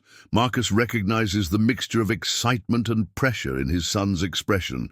"That's a big honor," Marcus says seriously. "Coach must really trust your skills." "He does, but what if I mess up? What if I miss the goal when everyone's counting on me?" It's such a pure expression of childhood anxiety that Marcus's heart aches with recognition. He remembers feeling the same way at Jayden's age, desperate to succeed, terrified of disappointing the people who believed in him. "Can I tell you a secret?" Marcus says, sitting down at Jayden's eye level. "What?" "The best players aren't the ones who never miss. They're the ones who aren't afraid to try, even when missing is possible. Courage isn't about not being scared. It's about doing the right thing, even when you are scared." Jayden considers this wisdom with the gravity that children bring to important life lessons. "So, if Coach asks me to take a penalty kick, I should try, even if I'm nervous. Especially if you're nervous. That's when trying takes the most courage." Sarah watches this exchange from across the kitchen, and Marcus catches something in her expression that he hasn't seen in years. Admiration. Not romantic admiration, but the appreciation of one parent for another parent who knows how to talk to their child. After breakfast, they pile into Sarah's car for the drive to the soccer complex. Marcus sits in the passenger seat, a position that feels both foreign and familiar, like wearing clothes that used to fit perfectly but now hang differently after years in storage. "Tell me about your teammates," Marcus says, turning to address Jayden in the back seat. "Who should I watch?" For during the game, Jayden launches into detailed descriptions of his fellow Eagles. Tommy Chen, the goalkeeper who's afraid of nothing. Maria Santos, the midfielder who can run forever without getting tired. Jake Williams, no relation, the striker who scores more goals than anyone else in their league. "Jake's really good," Jayden says. "But sometimes he tries to do everything himself instead of passing to open teammates." "What do you do when that happens?" Coach Morrison says. "To keep running to open spaces even if Jake doesn't see you." Eventually, he'll learn to look for passes, but only if we're there when he's ready to make them. Marcus is struck by the sophistication of his 10-year-old son's understanding of team dynamics. Jayden intuitively grasps concepts about persistence, positioning and collective success that many adults struggle with. That's very smart strategy, Marcus tells him. Mama taught me that, Jayden says matter-of-factly. She said it works in soccer and in life. You keep showing up in the right place, even when other people aren't ready to notice you yet. Marcus glances at Sarah, understanding that she wasn't just talking about soccer. The lesson applies perfectly to his own situation. Showing up consistently, positioning himself to be helpful, waiting patiently for Sarah and Jayden to be ready to trust him with a larger role in their family. The soccer complex buzzes with pre-game energy. Parents set up folding chairs along the sidelines. Players warm up on the field. Coaches huddle with clipboards and tactical discussions. Marcus takes it all in. The organized chaos of youth sports that he's been absent from for his son's entire athletic career. There's Coach Morrison, Sarah says, pointing toward a tall man with graying hair and kind eyes who's organizing equipment near the Eagles' bench. Jayden runs off to join his teammates for warm-ups, leaving Marcus and Sarah to find seats in the bleachers. As they walk across the grass, Marcus notices other parents looking at them, some with curiosity, others with recognition. Sarah seems oblivious to the attention, but Marcus feels the weight of their collective memory. These are people who remember when he was a regular fixture at community events, back when he and Sarah were the young couple everyone expected to have it all figured out. They also remember his spectacular fall from grace, his disappearance, Sarah's struggle to manage everything alone. Nervous? Sarah asks as they settle onto the metal bleachers. About the game? Or about being here? Both. Marcus considers the question honestly. Yes to both. I want Jayden to play well, to feel good about his performance regardless of whether they win or lose. And I'm nervous about being the returning prodigal father at his first soccer game. People are going to stare, Sarah warns gently. Some of them are going to gossip. Small towns remember their scandals. I know, but I'm not here for them. I'm here for him. As if summoned by their conversation, Jayden waves from the field where he's practicing passing drills with his teammates. His face lights up when he sees both parents watching from the stands, and he gives them an enthusiastic thumbs up.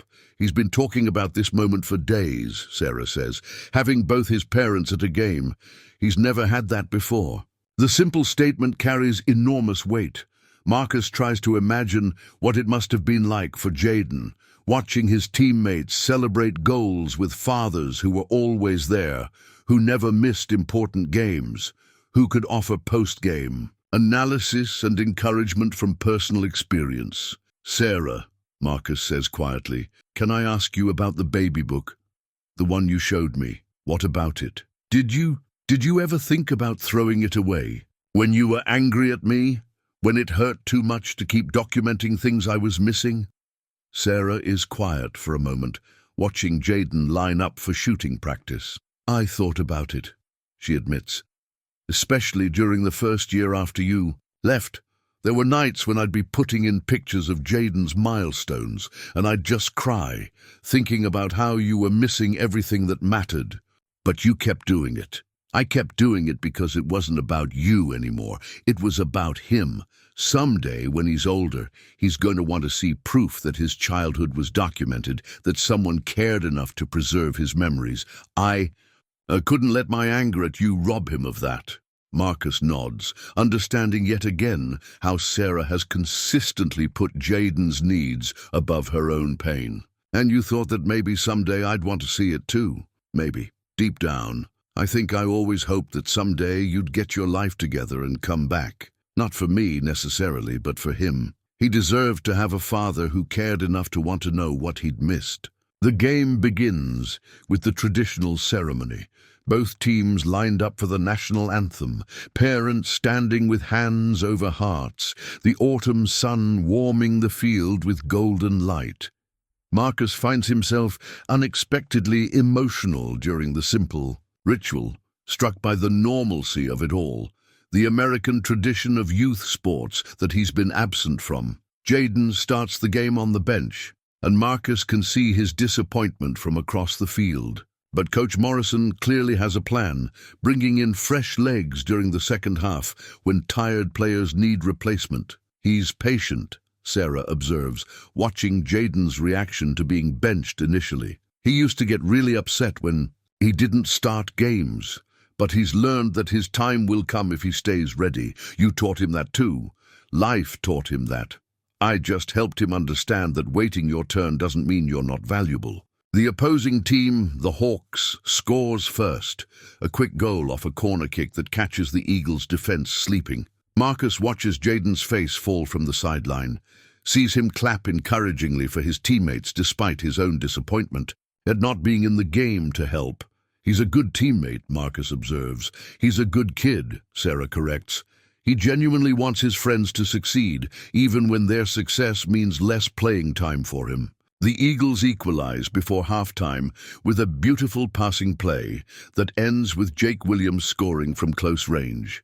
The celebration is joyful and uninhibited, 10-year-olds hugging and jumping without any of the manufactured coolness that comes with older athletes.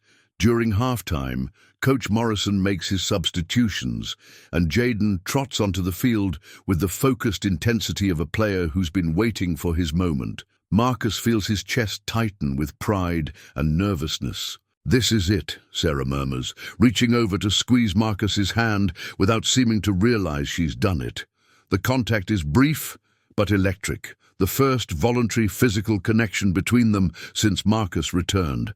Sarah's hand is warm and familiar, and for just a moment Marcus allows himself to remember what it felt like when they were a team, when they faced their son's big moments together as partners. The second half is more intense, both teams playing with the urgency that comes with championship stakes. Jayden positions himself exactly where Coach Morrison instructed, making runs into open space, calling for passes, playing with the intelligence Marcus noticed during their backyard practice sessions. With 15 minutes left in the game, the Hawks score again, a long shot that their goalkeeper probably should have saved but didn't. The Eagles trail 2-1, and Marcus can see the disappointment settling over the team like a heavy blanket. But Jayden doesn't give up. He continues making runs, continues calling for the ball, continues believing that his team can equalize. With 5 minutes remaining, his persistence pays off. Jake Williams finally sees one of Jayden's runs and plays a perfect pass that puts Jayden one-on-one with the Hawks goalkeeper. Time seems to slow as Marcus watches his son approach the goal, the ball at his feet, the championship hanging in the balance. Jayden doesn't rush the shot. He approaches calmly, just as Marcus taught him during their practice sessions, and slots the ball into the bottom corner of the net with the confidence of a seasoned professional. The Eagles section of the bleachers erupts, and Marcus finds himself on his feet, cheering louder than he has for anything in years. Sarah is beside him, tears streaming down her face, shouting Jayden's name with the fierce pride of a mother who has watched her son work for this moment through years of practice and patience. Jayden's teammates mob him on the field, but through the celebration, he finds his parents in the stands and points directly at them, a gesture of acknowledgement and gratitude that makes Marcus's throat tight with emotion. The game goes to penalty kicks, and Coach Morrison selects Jayden as one of the 5 Eagles shooters. Marcus remembers their conversation that morning about courage and fear, and he watches his son step up to the penalty spot with nervous pride. Jayden's penalty kick is perfect, low and hard into the left corner, giving the goalkeeper no chance. As the ball hits the net, Jayden turns to the stands and raises both arms in triumph, his face bright with the pure joy that only comes from succeeding under pressure. The Eagles win the championship 4-3 on penalties, and the celebration that follows is chaotic and wonderful. Parents stream onto the field, players hug and cry and laugh. Coaches shake hands with the dignity of adults who understand that someone has to lose for someone else to win. Marcus finds Jayden in the crowd of celebrating Eagles, and his son launches himself into his father's arms with the uninhibited affection of a child who's just achieved something great and wants to share it with the people who matter most. "Did you see my goal, Dad? Did you see my penalty kick?" "I saw everything," Marcus tells him, holding him tight. "I'm so proud of you, not just because you scored, but because of how you played. You never gave up, you were a great teammate, and when your moment came, you were ready." "I remembered what you said about courage," Jayden says, pulling back to look at Marcus's face. "I was nervous, but I tried anyway." "That's exactly right. That's what courage looks like." Sarah joins them, still crying happy tears, and for a moment they're a family celebrating together, something that hasn't happened in 7 years. The naturalness of it surprises Marcus, how easily they fall into the rhythm of shared joy and collective pride in their son's achievement.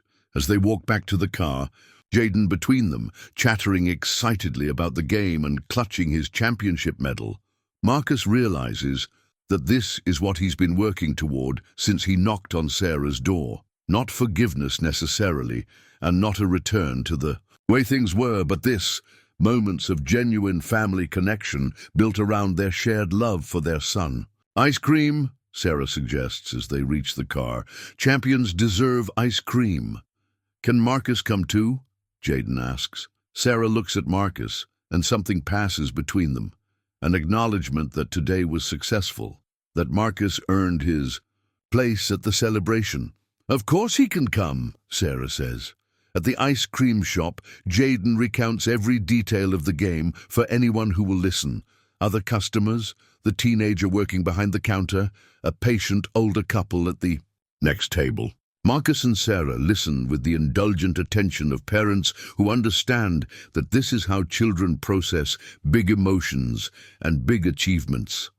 "This is the best day ever," Jayden announces, chocolate ice cream smeared around his mouth. Marcus meets Sarah's eyes across the table, and for the first time since his return, she doesn't look away immediately. Instead, she holds his gaze and nods slightly, a small acknowledgement that yes, this has been a good day, a day that suggests the possibility of more good days ahead. "Yes," Marcus agrees, looking at his son's happy face, at Sarah's tentative smile, at the championship medal that will forever mark the day he got to be a father cheering from the stands. It really is. The phone call comes at 7:43 a.m. on a Tuesday morning, interrupting the comfortable routine Marcus and Sarah have established over the past 2 weeks. Sarah's phone buzzes against the kitchen counter while she's packing Jayden's lunch, and the caller ID makes her face go pale. "Phillips and Associates," she tells Marcus, her voice tight with anxiety. "My lawyer." Marcus feels his stomach drop, though he tries to keep his expression neutral for Jayden's sake. Their son is at the kitchen table, working through a bowl of cereal and completely oblivious to the tension that suddenly filled the room. "Take it," Marcus says quietly. "I'll finish Jayden's lunch." Sarah steps into the living room, her voice too low for Marcus to hear the conversation. But he doesn't need to hear the words to understand what's happening. He can read the story in the slope of Sarah's shoulders, the way her free hand presses against her forehead, the increasing volume of her responses. "Mama sounds upset," Jayden observes, looking up from his cereal. "She's just talking to someone from work," Marcus lies, focusing on cutting Jayden's sandwich into triangles the way he likes them. "Grown-up stuff. Nothing for you to worry about." But Marcus is worrying enough for all of them. A lawyer calling at 7:43 a.m. is never good news, and given the timing of his return to Sarah and Jayden's life, he can guess what this is about. Sarah returns to the kitchen with her jaw set and her eyes bright with unshed tears. She looks at Marcus with an expression he can't quite read. Anger, maybe, or disappointment or fear. "Jayden, baby, you need to get your backpack. The bus will be here in 5 minutes. But I'm not done eating. Take your cereal bar for the bus," Sarah says, her voice strained with the effort of sounding normal. You don't want to be late. Jayden recognizes the tone that means arguing won't help, so he gathers his things and gives them both quick hugs before heading out to wait for the bus. As soon as the front door closes behind him, Sarah turns to face Marcus with the full force of her conflicted emotions. "That was about the custody papers," she says without preamble. Marcus's chest tightens. "What custody papers?" Sarah laughs, but there's no humor in it. "Don't play dumb, Marcus. The custody papers I filed 6 months ago, the ones requesting full legal custody and the termination of your parental rights." The words hit Marcus like physical blows. "You what?" I filed. "For full custody," Sarah repeats, her voice growing stronger. "I was tired of living in legal limbo. Tired of not being able to make medical decisions for my son without hunting down his absent father. Tired of him having a father on paper who never showed up for anything that mattered." Marcus sinks into one of the kitchen chairs. The magnitude of what she's telling him finally registering. 6 months ago, 6 months ago, when I thought you were gone for good. When I thought the best thing I could do for Jayden was to legally acknowledge what was already true, that he had one parent who was present and reliable, and one who existed only on his birth certificate. "But I'm here now," Marcus says desperately. "I came back. I've been here every day, helping with homework, going to games. For 2 weeks, Marcus. You've been here for 2 weeks. Sarah's voice rises slightly before she catches herself and lowers it again. "Do you know how many times Jayden asked about you during the first year after you left? Do you know how many nights he cried because he didn't understand why his daddy didn't love him enough to stay? Each question is an accusation and a wound, and Marcus takes them without defense because they're all true. I was sick, Sarah. I was an addict and I was broken, and I thought leaving was better than staying and hurting you both worse than I already had." "I know that," Sarah snaps. "I know you were sick, and I know addiction is a disease, and I know you thought you were protecting us, but you know what, Marcus? Your sickness hurt us anyway. Your leaving hurt us anyway. And your noble self-sacrifice meant that I had to explain to a 3-year-old boy why his daddy disappeared without saying goodbye." Marcus feels tears threatening, but he forces them back. "I'm sober now. I've been sober for over 2 years. I'm in therapy. I have a support system. I have a job lined up, all of which is wonderful," Sarah interrupts. "Truly, I'm proud of you for getting your life together. But Marcus, you can't expect me to just forget 7 years of absence because you've been here for 2 weeks. So what happens now? With the custody papers?" Sarah moves to the kitchen counter, putting physical distance between them. "My lawyer says the court date is set for next month. The papers were filed under abandonment statutes. 7 years of no contact, no financial support, no attempt to maintain a relationship with your child. But I did send money through a third party anonymously with no return address or contact information." Sarah cuts him off. "That might show financial responsibility, but it doesn't show parental engagement." Marcus stands up, pacing to the kitchen window where he can see Jayden's soccer goal in the backyard, evidence of the life his son has built without him and of the connection they've been rebuilding over the past 2 weeks. "Sarah, please. I know I don't deserve it, but I'm asking you to withdraw the petition. Give me a chance to prove that I can be the father Jayden needs." And what happens when you decide it's too hard?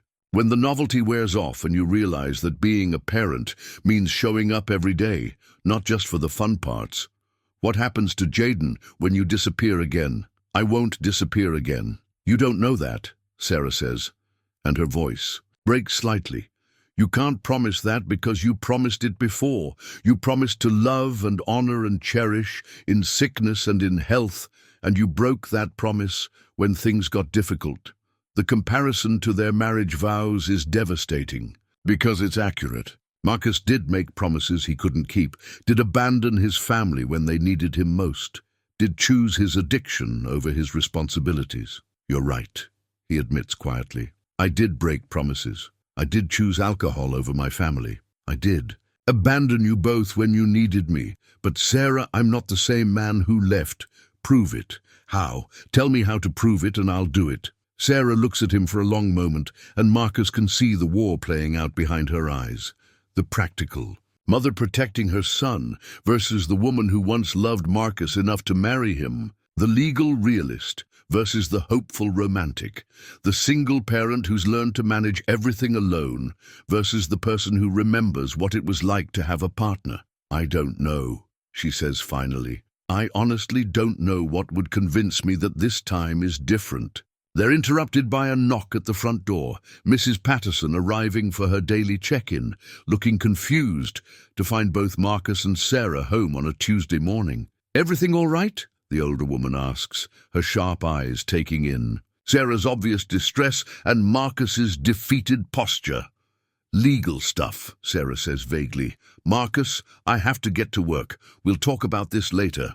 But Marcus knows there might not be a later, not if the custody papers go through. He could be legally severed from his son's life before he has a chance to prove he deserves a place in it. After Sarah leaves for the hospital, Mrs. Patterson settles into her usual chair at the kitchen table and fixes Marcus with her no-nonsense stare.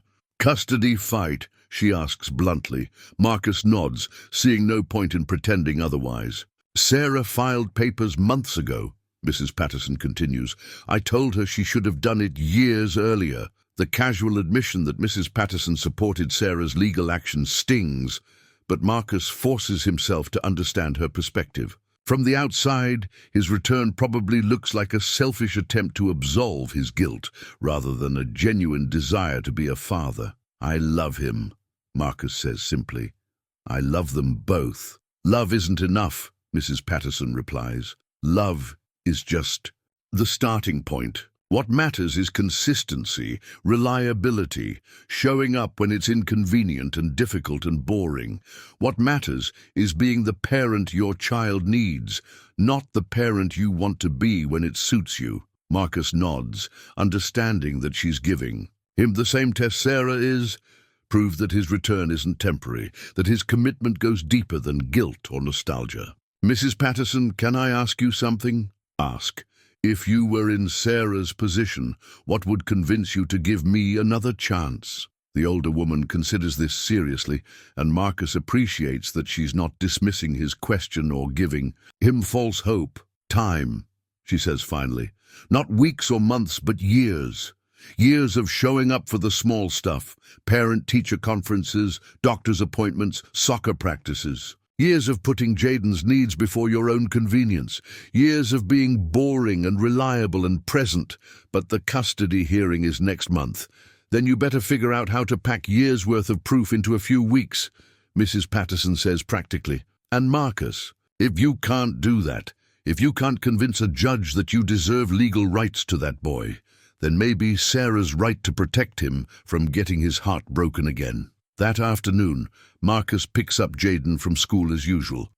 But everything feels different now. The easy routine they've established over the past 2 weeks suddenly feels fragile, temporary, like something that could disappear at any moment. You're quiet today, Jayden observes as they walk home from the bus stop. Just thinking about grown-up stuff, Marcus says. Boring grown-up stuff or important grown-up stuff. The question shows Jayden's intuitive understanding that not all adult concerns are created equal. Some are mundane, work schedules, grocery lists, car maintenance. Others are serious, health issues, financial problems, family changes, important stuff. Marcus admits. Jayden nods gravely. If it's really important, you should probably talk to Mama about it. She's good at figuring out important stuff. I will, buddy, I promise. But as they spend the afternoon practicing soccer in the backyard, Marcus wonders if he'll have enough time to prove himself worthy of Sarah's trust and a judge's faith. He wonders if love really is enough. Or if Mrs. Patterson is right, that love is just the entry fee for the harder work of actually being a parent. Most of all, he wonders what he'll say to Jayden if the court decides that Marcus Williams lost his right to be this boy's father the day he walked out 7 years ago, and that no amount of present-moment connection can overcome the weight of past abandonment. That night, after Jayden goes to bed, Marcus sits on the front porch with his phone, scrolling through the contact information for his lawyer back in Portland. He needs legal advice, needs to understand what he's facing and what his options are. But more than that, he needs to figure out how to convince Sarah that the man who returned to their lives isn't the man who left, and that some broken things, with enough time and effort and genuine commitment, can actually be repaired. The custody papers feel like a test he didn't know he was taking, with stakes too high to fail. Tomorrow, he decides, he starts studying for the most important exam of his life, proving that he deserves to be Jayden's father. Marcus hasn't slept properly in 3 days, not since the custody revelation turned his world upside down. He lies on the couch each night, staring at the ceiling, listening to the house settle around him, acutely aware that every moment here could be among his last, as part of this family's daily routine.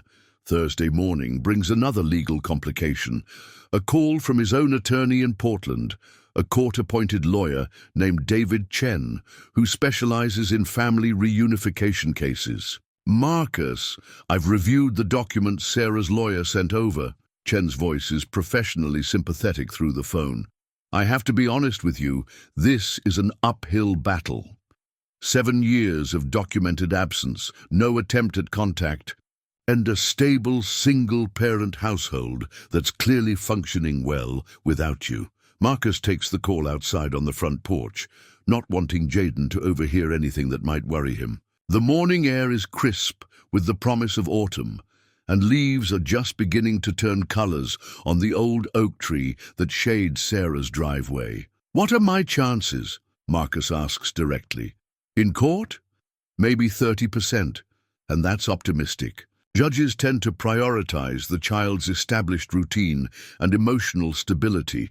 Jayden has spent most of his life in a single-parent home, and by all accounts, he's thriving. Marcus closes his eyes, feeling the weight of 7 years of poor choices pressing down on him like stones. So what do I do? The best-case scenario would be Sarah withdrawing the petition voluntarily. If she's willing to work with you on a custody arrangement outside of court, you'd have much better odds of maintaining parental rights. And if she won't, then we document everything. Every interaction with Jayden, every way you contribute to the household, every piece of evidence that shows you're committed to being a consistent presence in his life. We get character references from your AA sponsor, your therapist, your employer. We build a case that you're not the man who left 7 years ago. After the call, Marcus sits on the porch steps feeling the crushing weight of time running out. 3 weeks until the custody hearing. 3 weeks to undo 7 years of absence. 3 weeks to prove he deserves to be Jayden's father. The sound of running footsteps breaks through his spiral of anxiety. Jayden appears around the corner of the house, his face flushed with panic and his school backpack bouncing against his legs. Marcus, I can't find my homework folder anywhere. The immediate crisis snaps Marcus into focus. Okay, slow down. When did you last see it? Yesterday, when we were doing math problems at the kitchen table. But now it's not in my backpack.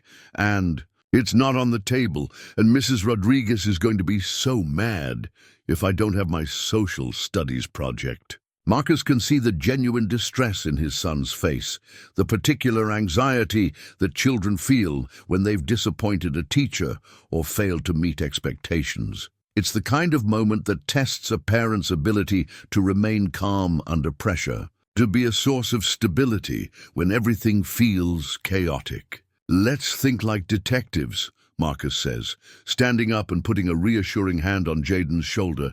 Where else might a homework folder go? Together, they systematically search the house. Marcus leads Jayden through a methodical process, checking every room, looking under furniture, examining places where papers might have been accidentally moved. As they search, he keeps up a steady stream of reassuring conversation, helping Jayden stay calm while they solve the problem.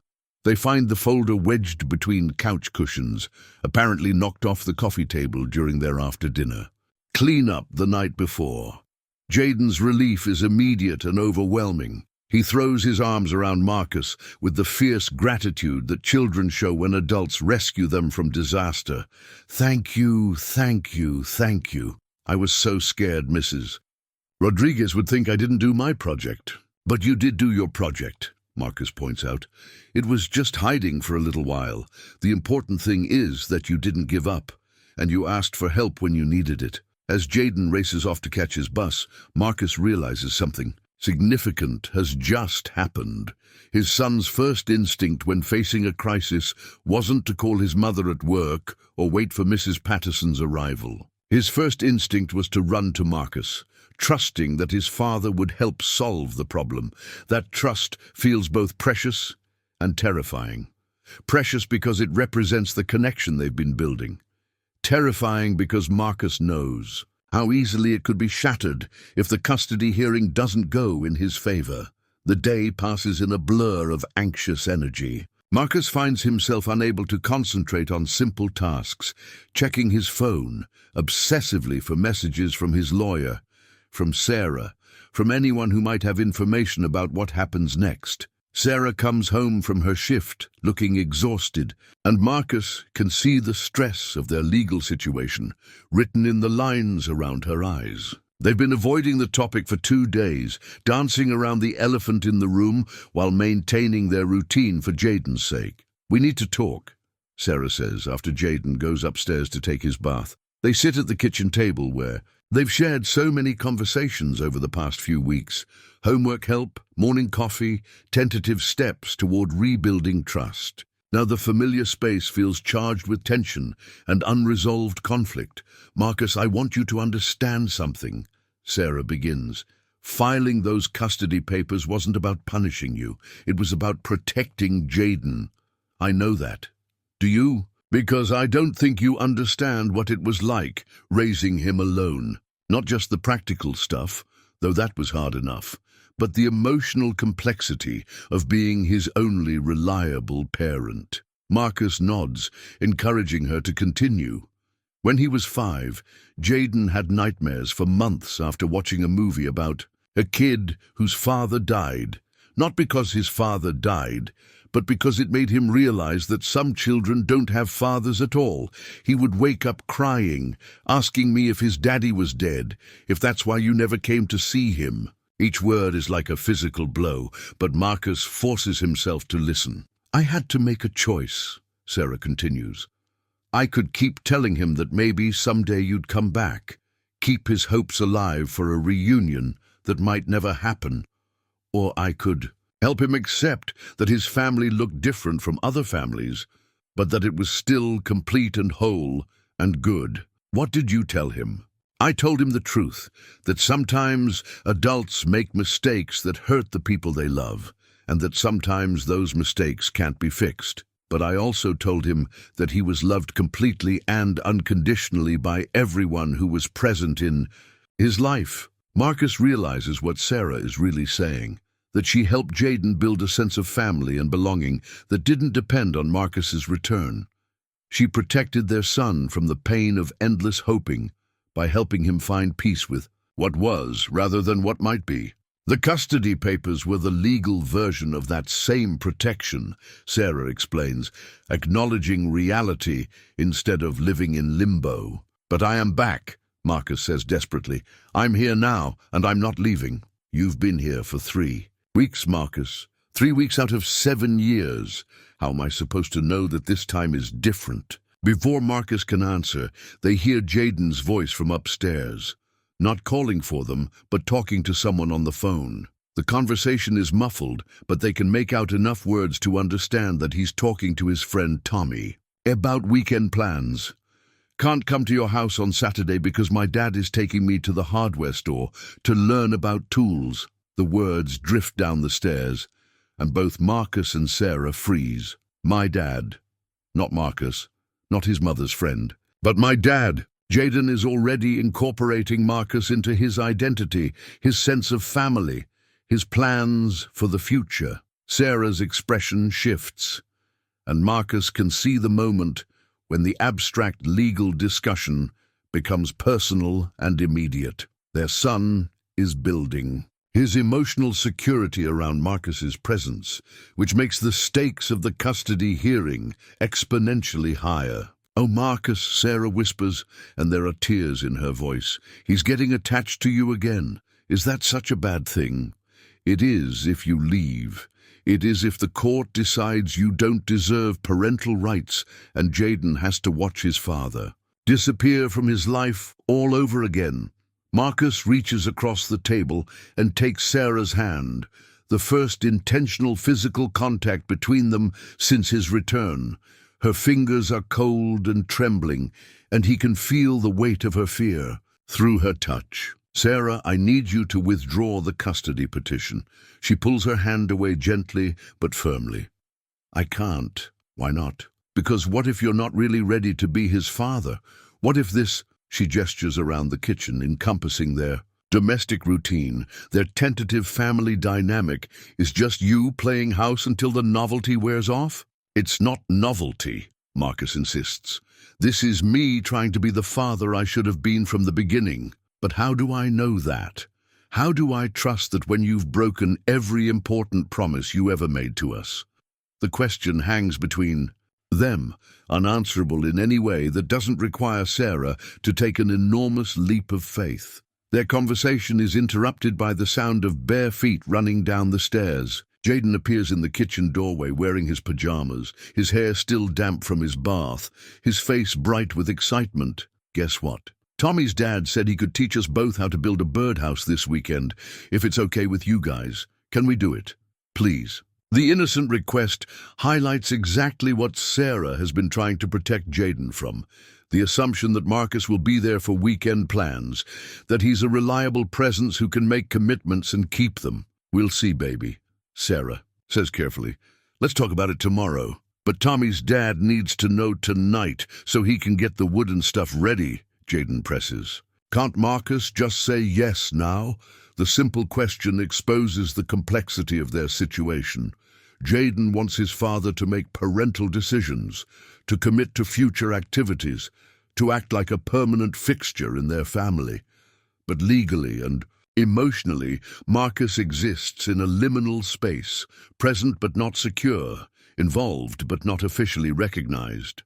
"I'll have to check my schedule," Marcus says diplomatically, trying not to lie to his son while also not making promises he might not be able to keep.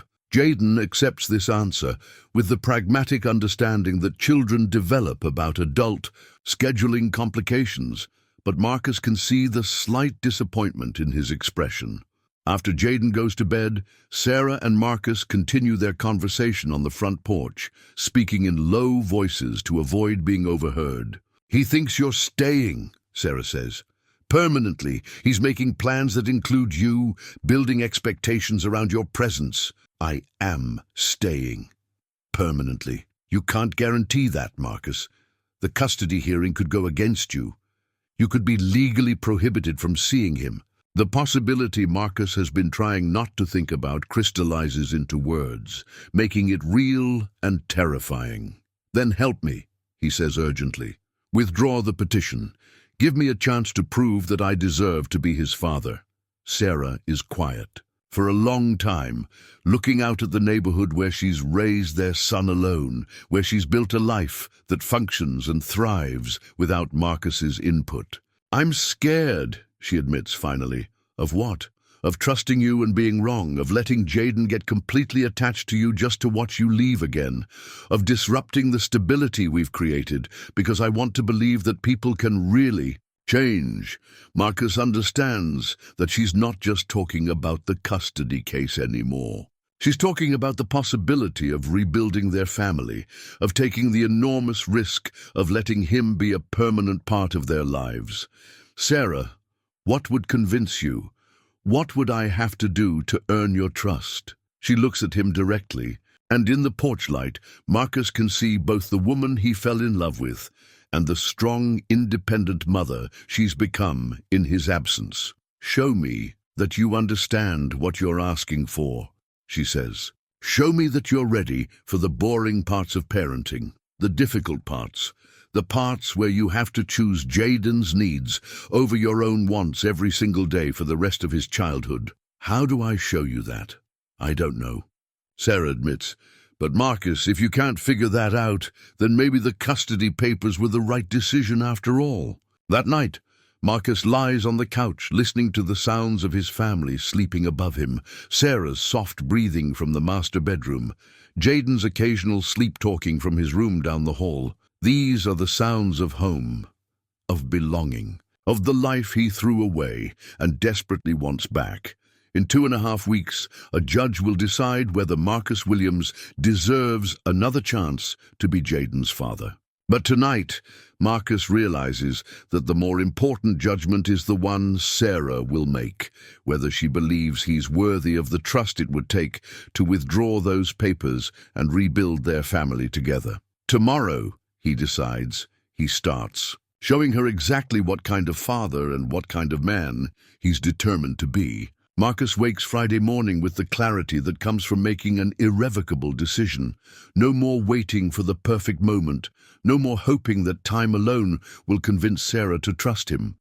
Today, he starts proving that he understands what it means to be Jayden's father, not just during the easy moments, but through every challenge, every mundane responsibility, every test of commitment that parenthood demands. The first test comes at 6:15 a.m. when Jayden stumbles downstairs, with tears streaming down his face and his right hand cradled against his chest.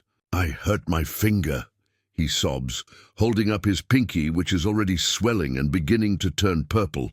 "I was trying to get my soccer ball from behind my bookshelf, and the shelf fell on it." Marcus's first instinct is to call for Sarah, but she left an hour ago for an early shift at the hospital. This is exactly the kind of parenting moment that requires immediate assessment, calm decision-making, and the ability to comfort a scared child while taking appropriate action. "Let me see," Marcus says gently, kneeling down to examine Jayden's injured finger. The pinky is visibly swollen, and Jayden winces when Marcus gently touches it, but he can move it slightly. "Can you wiggle it for me? It hurts too much." Jayden whimpers. Marcus makes the judgment call that many parents face. Is this serious enough for the emergency room, or can it wait for the pediatrician's office? The finger might be broken, but it's not a compound fracture, and Jayden's distress seems more about fear than unbearable pain. "We're going to have a doctor look at this," Marcus tells him. "But first, let's get you some ice and see if we can make it feel better." He wraps ice cubes in a kitchen towel and helps Jayden hold it against his injured finger while calling the pediatrician's office. The receptionist can squeeze them in at 8:30. Perfect timing to still get Jayden to school if the injury turns out to be minor. "Am I going to need surgery?" Jayden asks, his voice still shaky with residual tears. "Probably not," Marcus reassures him. "But even if you did, doctors are very good at fixing fingers. They do it all the time." Getting Jayden dressed with one functional hand proves challenging, but Marcus helps him navigate the process patiently, turning it into a game rather than a struggle. By the time they're ready to leave for the doctor's appointment, Jayden's tears have stopped, and he's begun to see his injury as something potentially impressive to share with his friends. Dr. Martinez, Jayden's pediatrician since infancy, examines the injured finger with professional gentleness while asking questions about how the accident happened. Marcus realizes this is the first time he's been the parent in the room during a medical appointment. Usually, this would be Sarah's territory. "It's definitely sprained," Dr. Martinez concludes, after examining x-rays that show no broken bones. "We'll tape it to the next finger for support, and he should avoid sports for about a week." "A whole week?" Jayden's face falls. "But we have soccer practice on Monday, and Coach Morrison said I might start the next game." Marcus sees the disappointment crush his son's excitement about his growing soccer skills. This is the kind of moment that separates involved parents from occasional visitors, being present not just for celebrations and fun activities, but for the smaller disappointments that loom large in a child's world. "Coach Morrison will understand," Marcus tells him. "And you know what? This gives us a week to work on other parts of your game. We can practice your footwork, work on your left foot, since your right hand will be taped up. Really? You think coach will still let me start when my finger gets better? I think coach cares more about players who stay positive when things get difficult than he does about players who never get injured. Dr. Martinez finishes taping Jayden's fingers together, creating a splint that looks official and slightly dramatic. He can go to school today, but no playground activities and no sports until I see him again next week. As they leave the doctor's office, Marcus sends Sarah a text with an update, knowing she'll worry if she calls home and doesn't get an answer. Her response comes immediately. Is he okay? Do you need me to come home? Marcus texts back, he's fine. Sprained pinky, no school sports for a week. We've got this handled. The phrase, we've got this handled, feels significant as he types it. The first time since his return that he's positioned himself as Jayden's co-parent rather than a helpful visitor. At school, Marcus walks Jayden to his classroom to explain the injury to his teacher and ensure she understands the restrictions on playground activities. Mrs. Rodriguez, a kind woman in her 50s, listens attentively to Marcus's explanation while Jayden shows off his taped fingers to curious classmates. Thank you for bringing him in personally, Mrs. Rodriguez says. It helps when parents communicate directly about these things.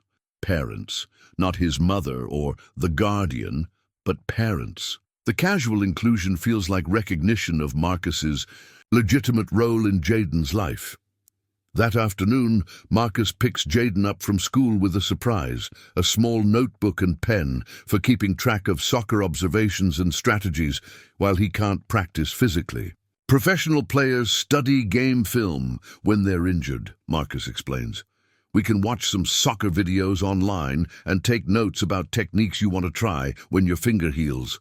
Jayden's face lights up with the realization that his temporary setback could actually become an opportunity to improve his game in different ways. They spend the afternoon analyzing YouTube videos of youth soccer techniques, with Jayden taking careful notes in his new notebook about footwork drills and defensive positioning. When Sarah comes home from work, she finds them at the kitchen, tables surrounded by printed articles about youth soccer development, and Jayden's notebook filled with observations and goals. How's the patient? She asks, kissing the top of Jayden's head. Look what Marcus got me. Jayden holds up his notebook proudly. We're making a training plan for when my finger gets better, and we learned about this thing called first touch. That's really important for midfielders. Sarah looks at Marcus over their son's head, and he can see her processing what happened today, not just the immediate medical crisis, but how he handled it. The calm assessment, the appropriate medical care, the creative solution to disappointment about missing soccer practice. Marcus handled everything perfectly, she tells Jayden. I'm proud of how brave you were at the doctor's office. Marcus said professional soccer players have to deal with injuries all the time, and the good ones use the time to get better in other ways. That evening, after Jayden goes to bed, Sarah finds Marcus on the front porch with his recovery medallion in his hand, the 2-year sobriety chip that's become his talisman for difficult moments. That was good parenting today, she says, settling into the chair beside him. It felt good, natural somehow, like something I was supposed to be doing all along. Sarah nods slowly. You want to know what convinced me more than anything else? What? Where you turned his disappointment about missing soccer into excitement about learning new skills. The old Marcus would have either minimized his feelings or gotten frustrated that he was upset about something relatively minor. Marcus considers this, recognizing the truth in her observation. 7 years ago, he lacked the emotional tools to help a child process disappointment constructively. People really can change, Sarah says quietly, and it sounds almost like a question.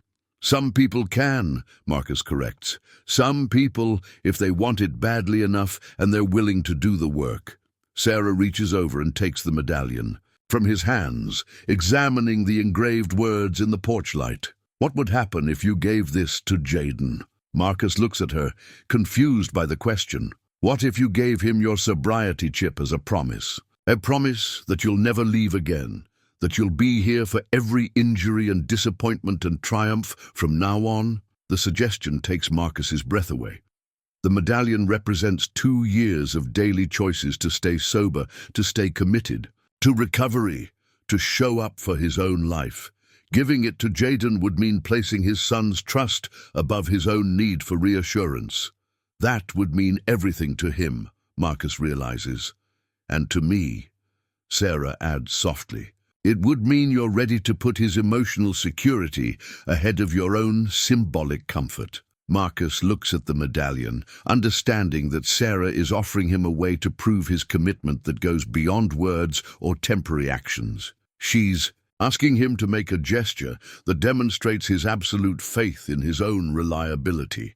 Yes, he says simply.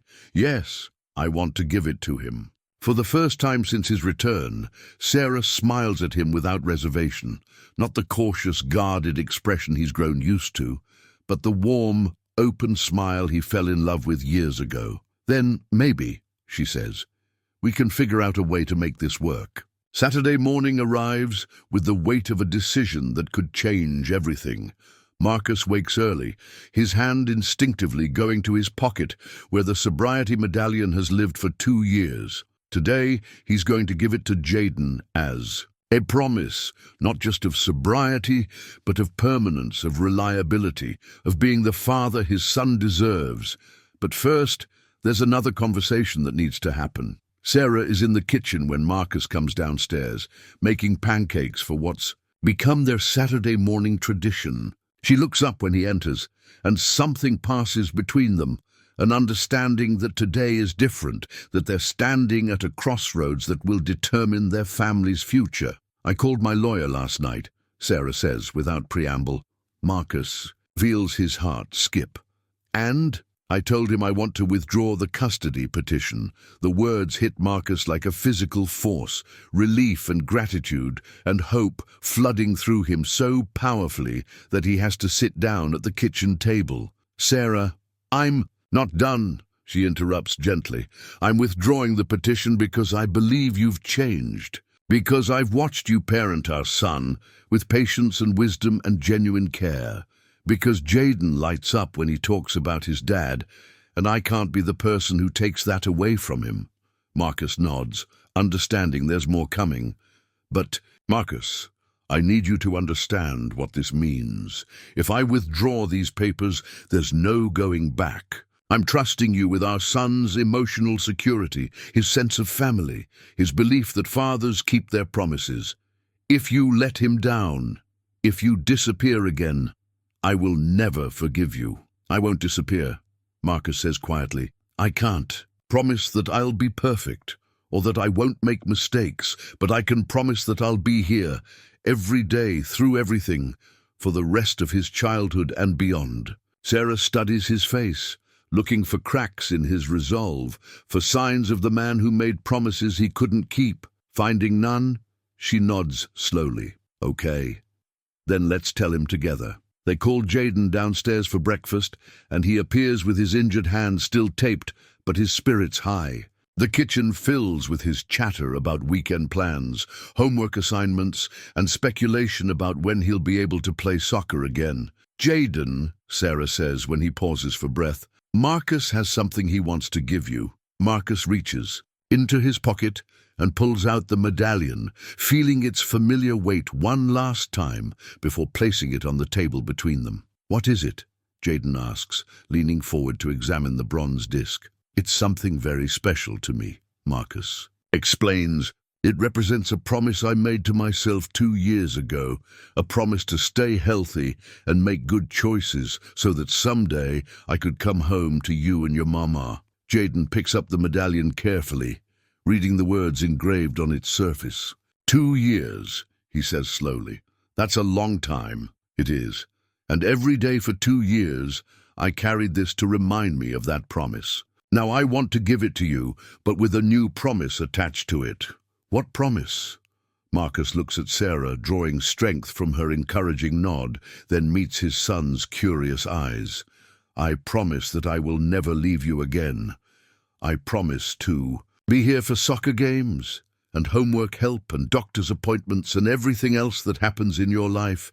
I promise to be your dad in all the ways that matter, every single day. Jayden's eyes widen as he processes the magnitude of what Marcus is offering. Forever? Forever. Even when I'm grown up and have kids of my own? Especially then.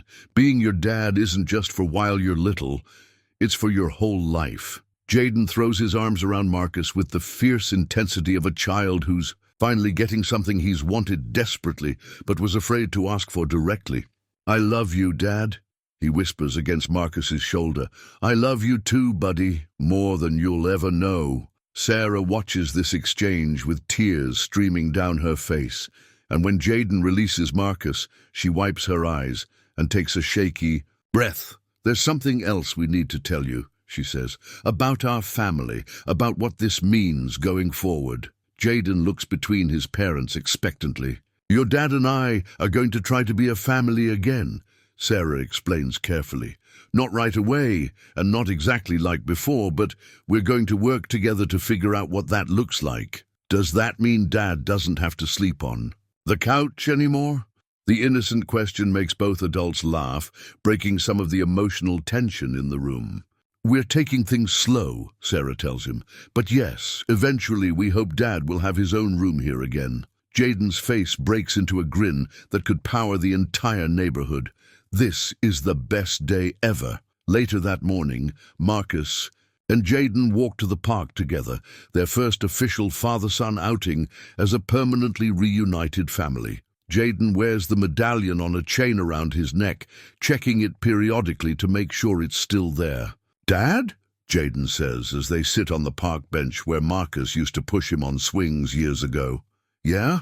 I'm really glad you came home. Me too, buddy. Me too. As they walk back to the house, Marcus's phone buzzes with a text from his sponsor, Charlie. How's the family situation going? Marcus looks at his son, chattering excitedly about plans for when his finger heals. Wearing the medallion that represents Marcus's most important promises, he texts back, I'm home for good. That afternoon, the three of them work in Sarah's garden. Together, the same garden where Marcus and Jayden planted vegetables weeks ago, now showing the first signs of growth. Tiny tomato plants push through the soil, and pepper seedlings unfurl their first true leaves. Look, Jayden says proudly, pointing to a row of green shoots. The stuff we planted is growing. Just like our family, Sarah says, meeting Marcus's eyes over their son's head. Growing back together. As the sun sets on what Jayden declared the best day ever, Marcus realizes that he's finally achieved what seemed impossible just a month ago. He's not just visiting his son's life, he's living it. He's not a guest in Sarah's house. He's coming, home to his family. The medallion around Jayden's neck catches the evening light, a symbol of promises made and kept, of second chances earned through consistent action, of a father who finally understands that love alone isn't enough. You have to show up every single day and prove that love through reliable presence. Tonight, Marcus Williams sleeps under the same roof as his family, not as someone asking for permission to belong, but as a father who has earned his place at this table, in this house, in these hearts that he broke, and has spent months carefully rebuilding. Tomorrow will bring new challenges, new opportunities to prove his commitment, new chances to be the father and partner he's learning to become. But tonight, he's simply home. 3 months later, the morning routine has settled into something that feels both natural and miraculous. Marcus wakes to the sound of Jayden's alarm clock upstairs, followed by the familiar pattern of footsteps. First to the bathroom, then down to the kitchen, where Sarah is already making coffee and packing lunch. Morning, Dad, Jayden says, appearing in the kitchen with his hair sticking up in impossible directions and his school clothes somehow already rumpled despite having just put them on. Morning, buddy. Hair emergency again? Jayden grins and submits to Marcus's attempts to tame his cowlicks with patient good humor. It's one of their daily rituals now. Jayden gets dressed, Marcus fixes his hair, Sarah makes sure his backpack is packed with the right homework and lunch money. They've become a team in the way that families do when everyone shows up consistently. For the mundane work of daily life. Not perfect. They still have disagreements about bedtimes and chores and how much screen time is appropriate on school nights. But functional, supportive, real. Don't forget, today's the parent-teacher conference. Sarah reminds Marcus as she hands him his coffee mug, the one that says, "World's Greatest Dad," that Jayden bought him for his birthday last month. 2 o'clock. Right after Mrs. Rodriguez's lunch break, Marcus confirms. I'll pick you up from the hospital at 1:45. These shared responsibilities still feel remarkable to Marcus, not just being included in parent-teacher conferences, but being expected to attend them, being seen as an equal partner in their son's education. Sarah no longer carries the entire weight of parenting decisions and school communications. They're genuinely co-parenting now, sharing both the workload and the joy of raising their son. After Jayden leaves for school and Sarah heads to work, Marcus drives to his job at the downtown construction company where he's been working for 2 months. It's honest work, nothing glamorous but steady income and the satisfaction of building things that will last. His supervisor, a man named Rodriguez, who knew Marcus before his addiction took over his life, welcomed him back with the kind of second chance that small towns sometimes offer to people who've genuinely changed. "Williams," Rodriguez calls as Marcus arrives at the job site. "How's that boy of yours? Still playing soccer?" "Started in the championship game last weekend," Marcus says proudly. "Made 2 assists and played the whole 90 minutes. It's become one of Marcus's favorite parts of his new life, being able to share Jayden's accomplishments with colleagues, neighbors, anyone who asks about his son. For 7 years, he had no updates to offer, no proud father moments to contribute to the casual conversations that make up the social fabric of community life. Now he knows that Jayden got a 92 on his last math test, that his favorite subject is science, that he wants to try basketball next season in addition to soccer. Marcus knows these things because he's present for homework help and bedtime conversations, and the 1,000 small moments that create a child's daily experience. The parent-teacher conference goes better than Marcus dared hope.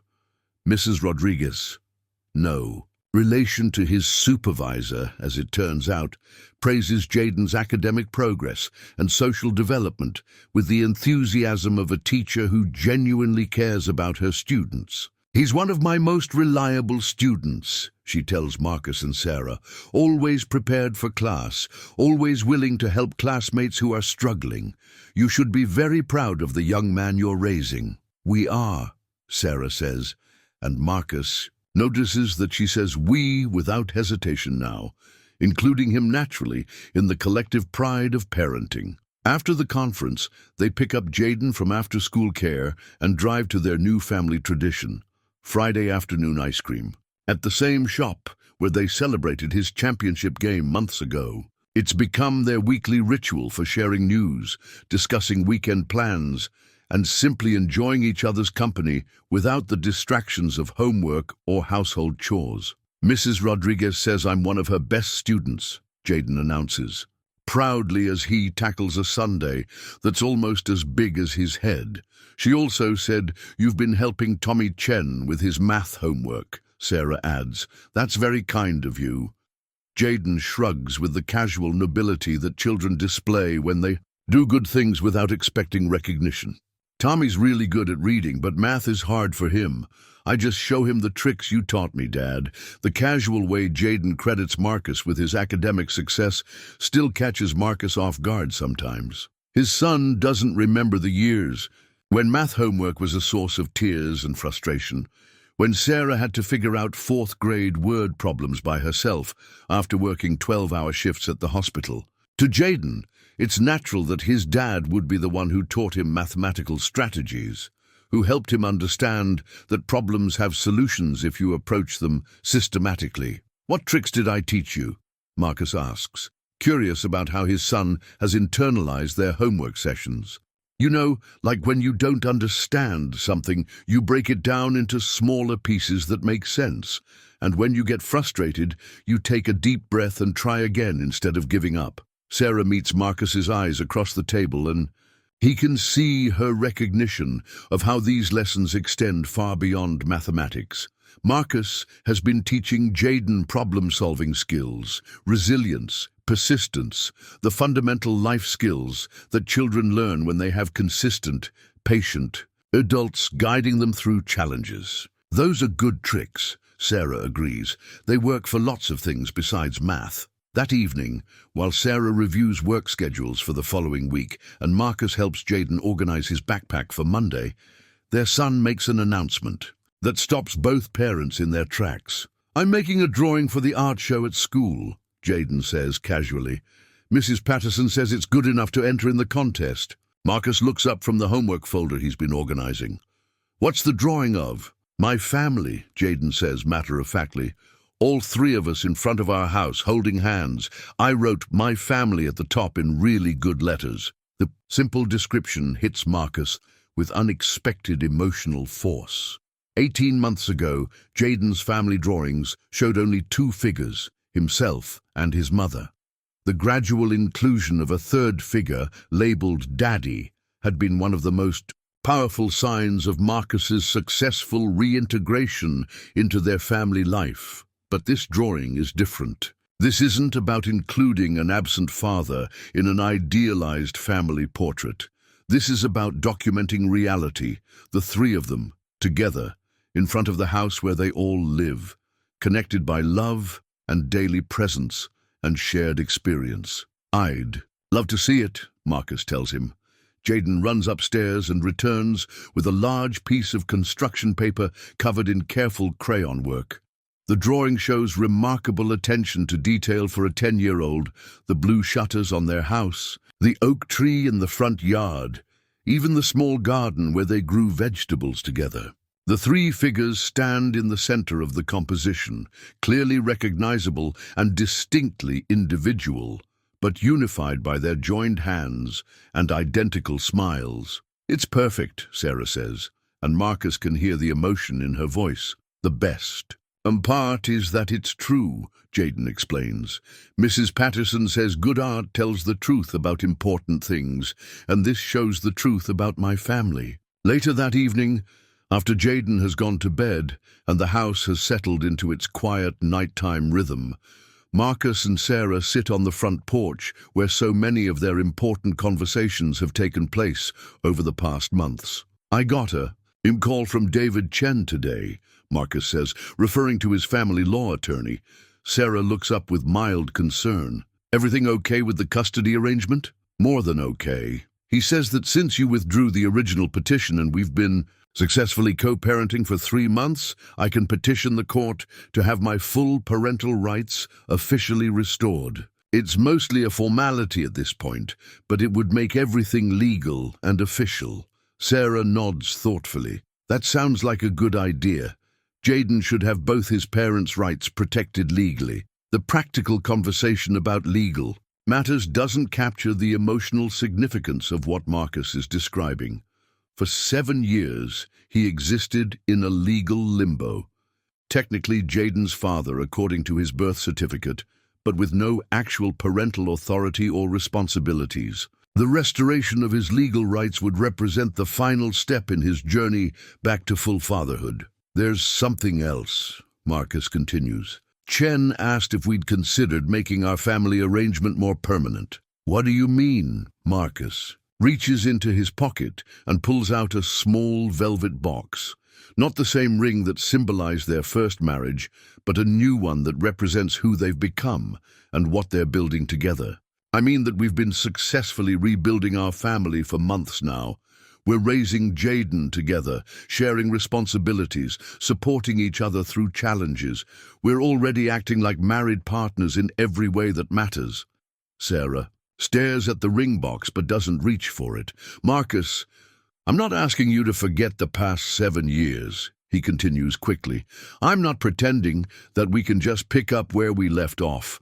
But Sarah, what we have now is better than what we had before. We're better parents together, better partners, better people than we were when we were young and thought love was enough to overcome anything. Now we know it takes more than love, Sarah says quietly. Now we know it takes showing up every day, even when it's hard.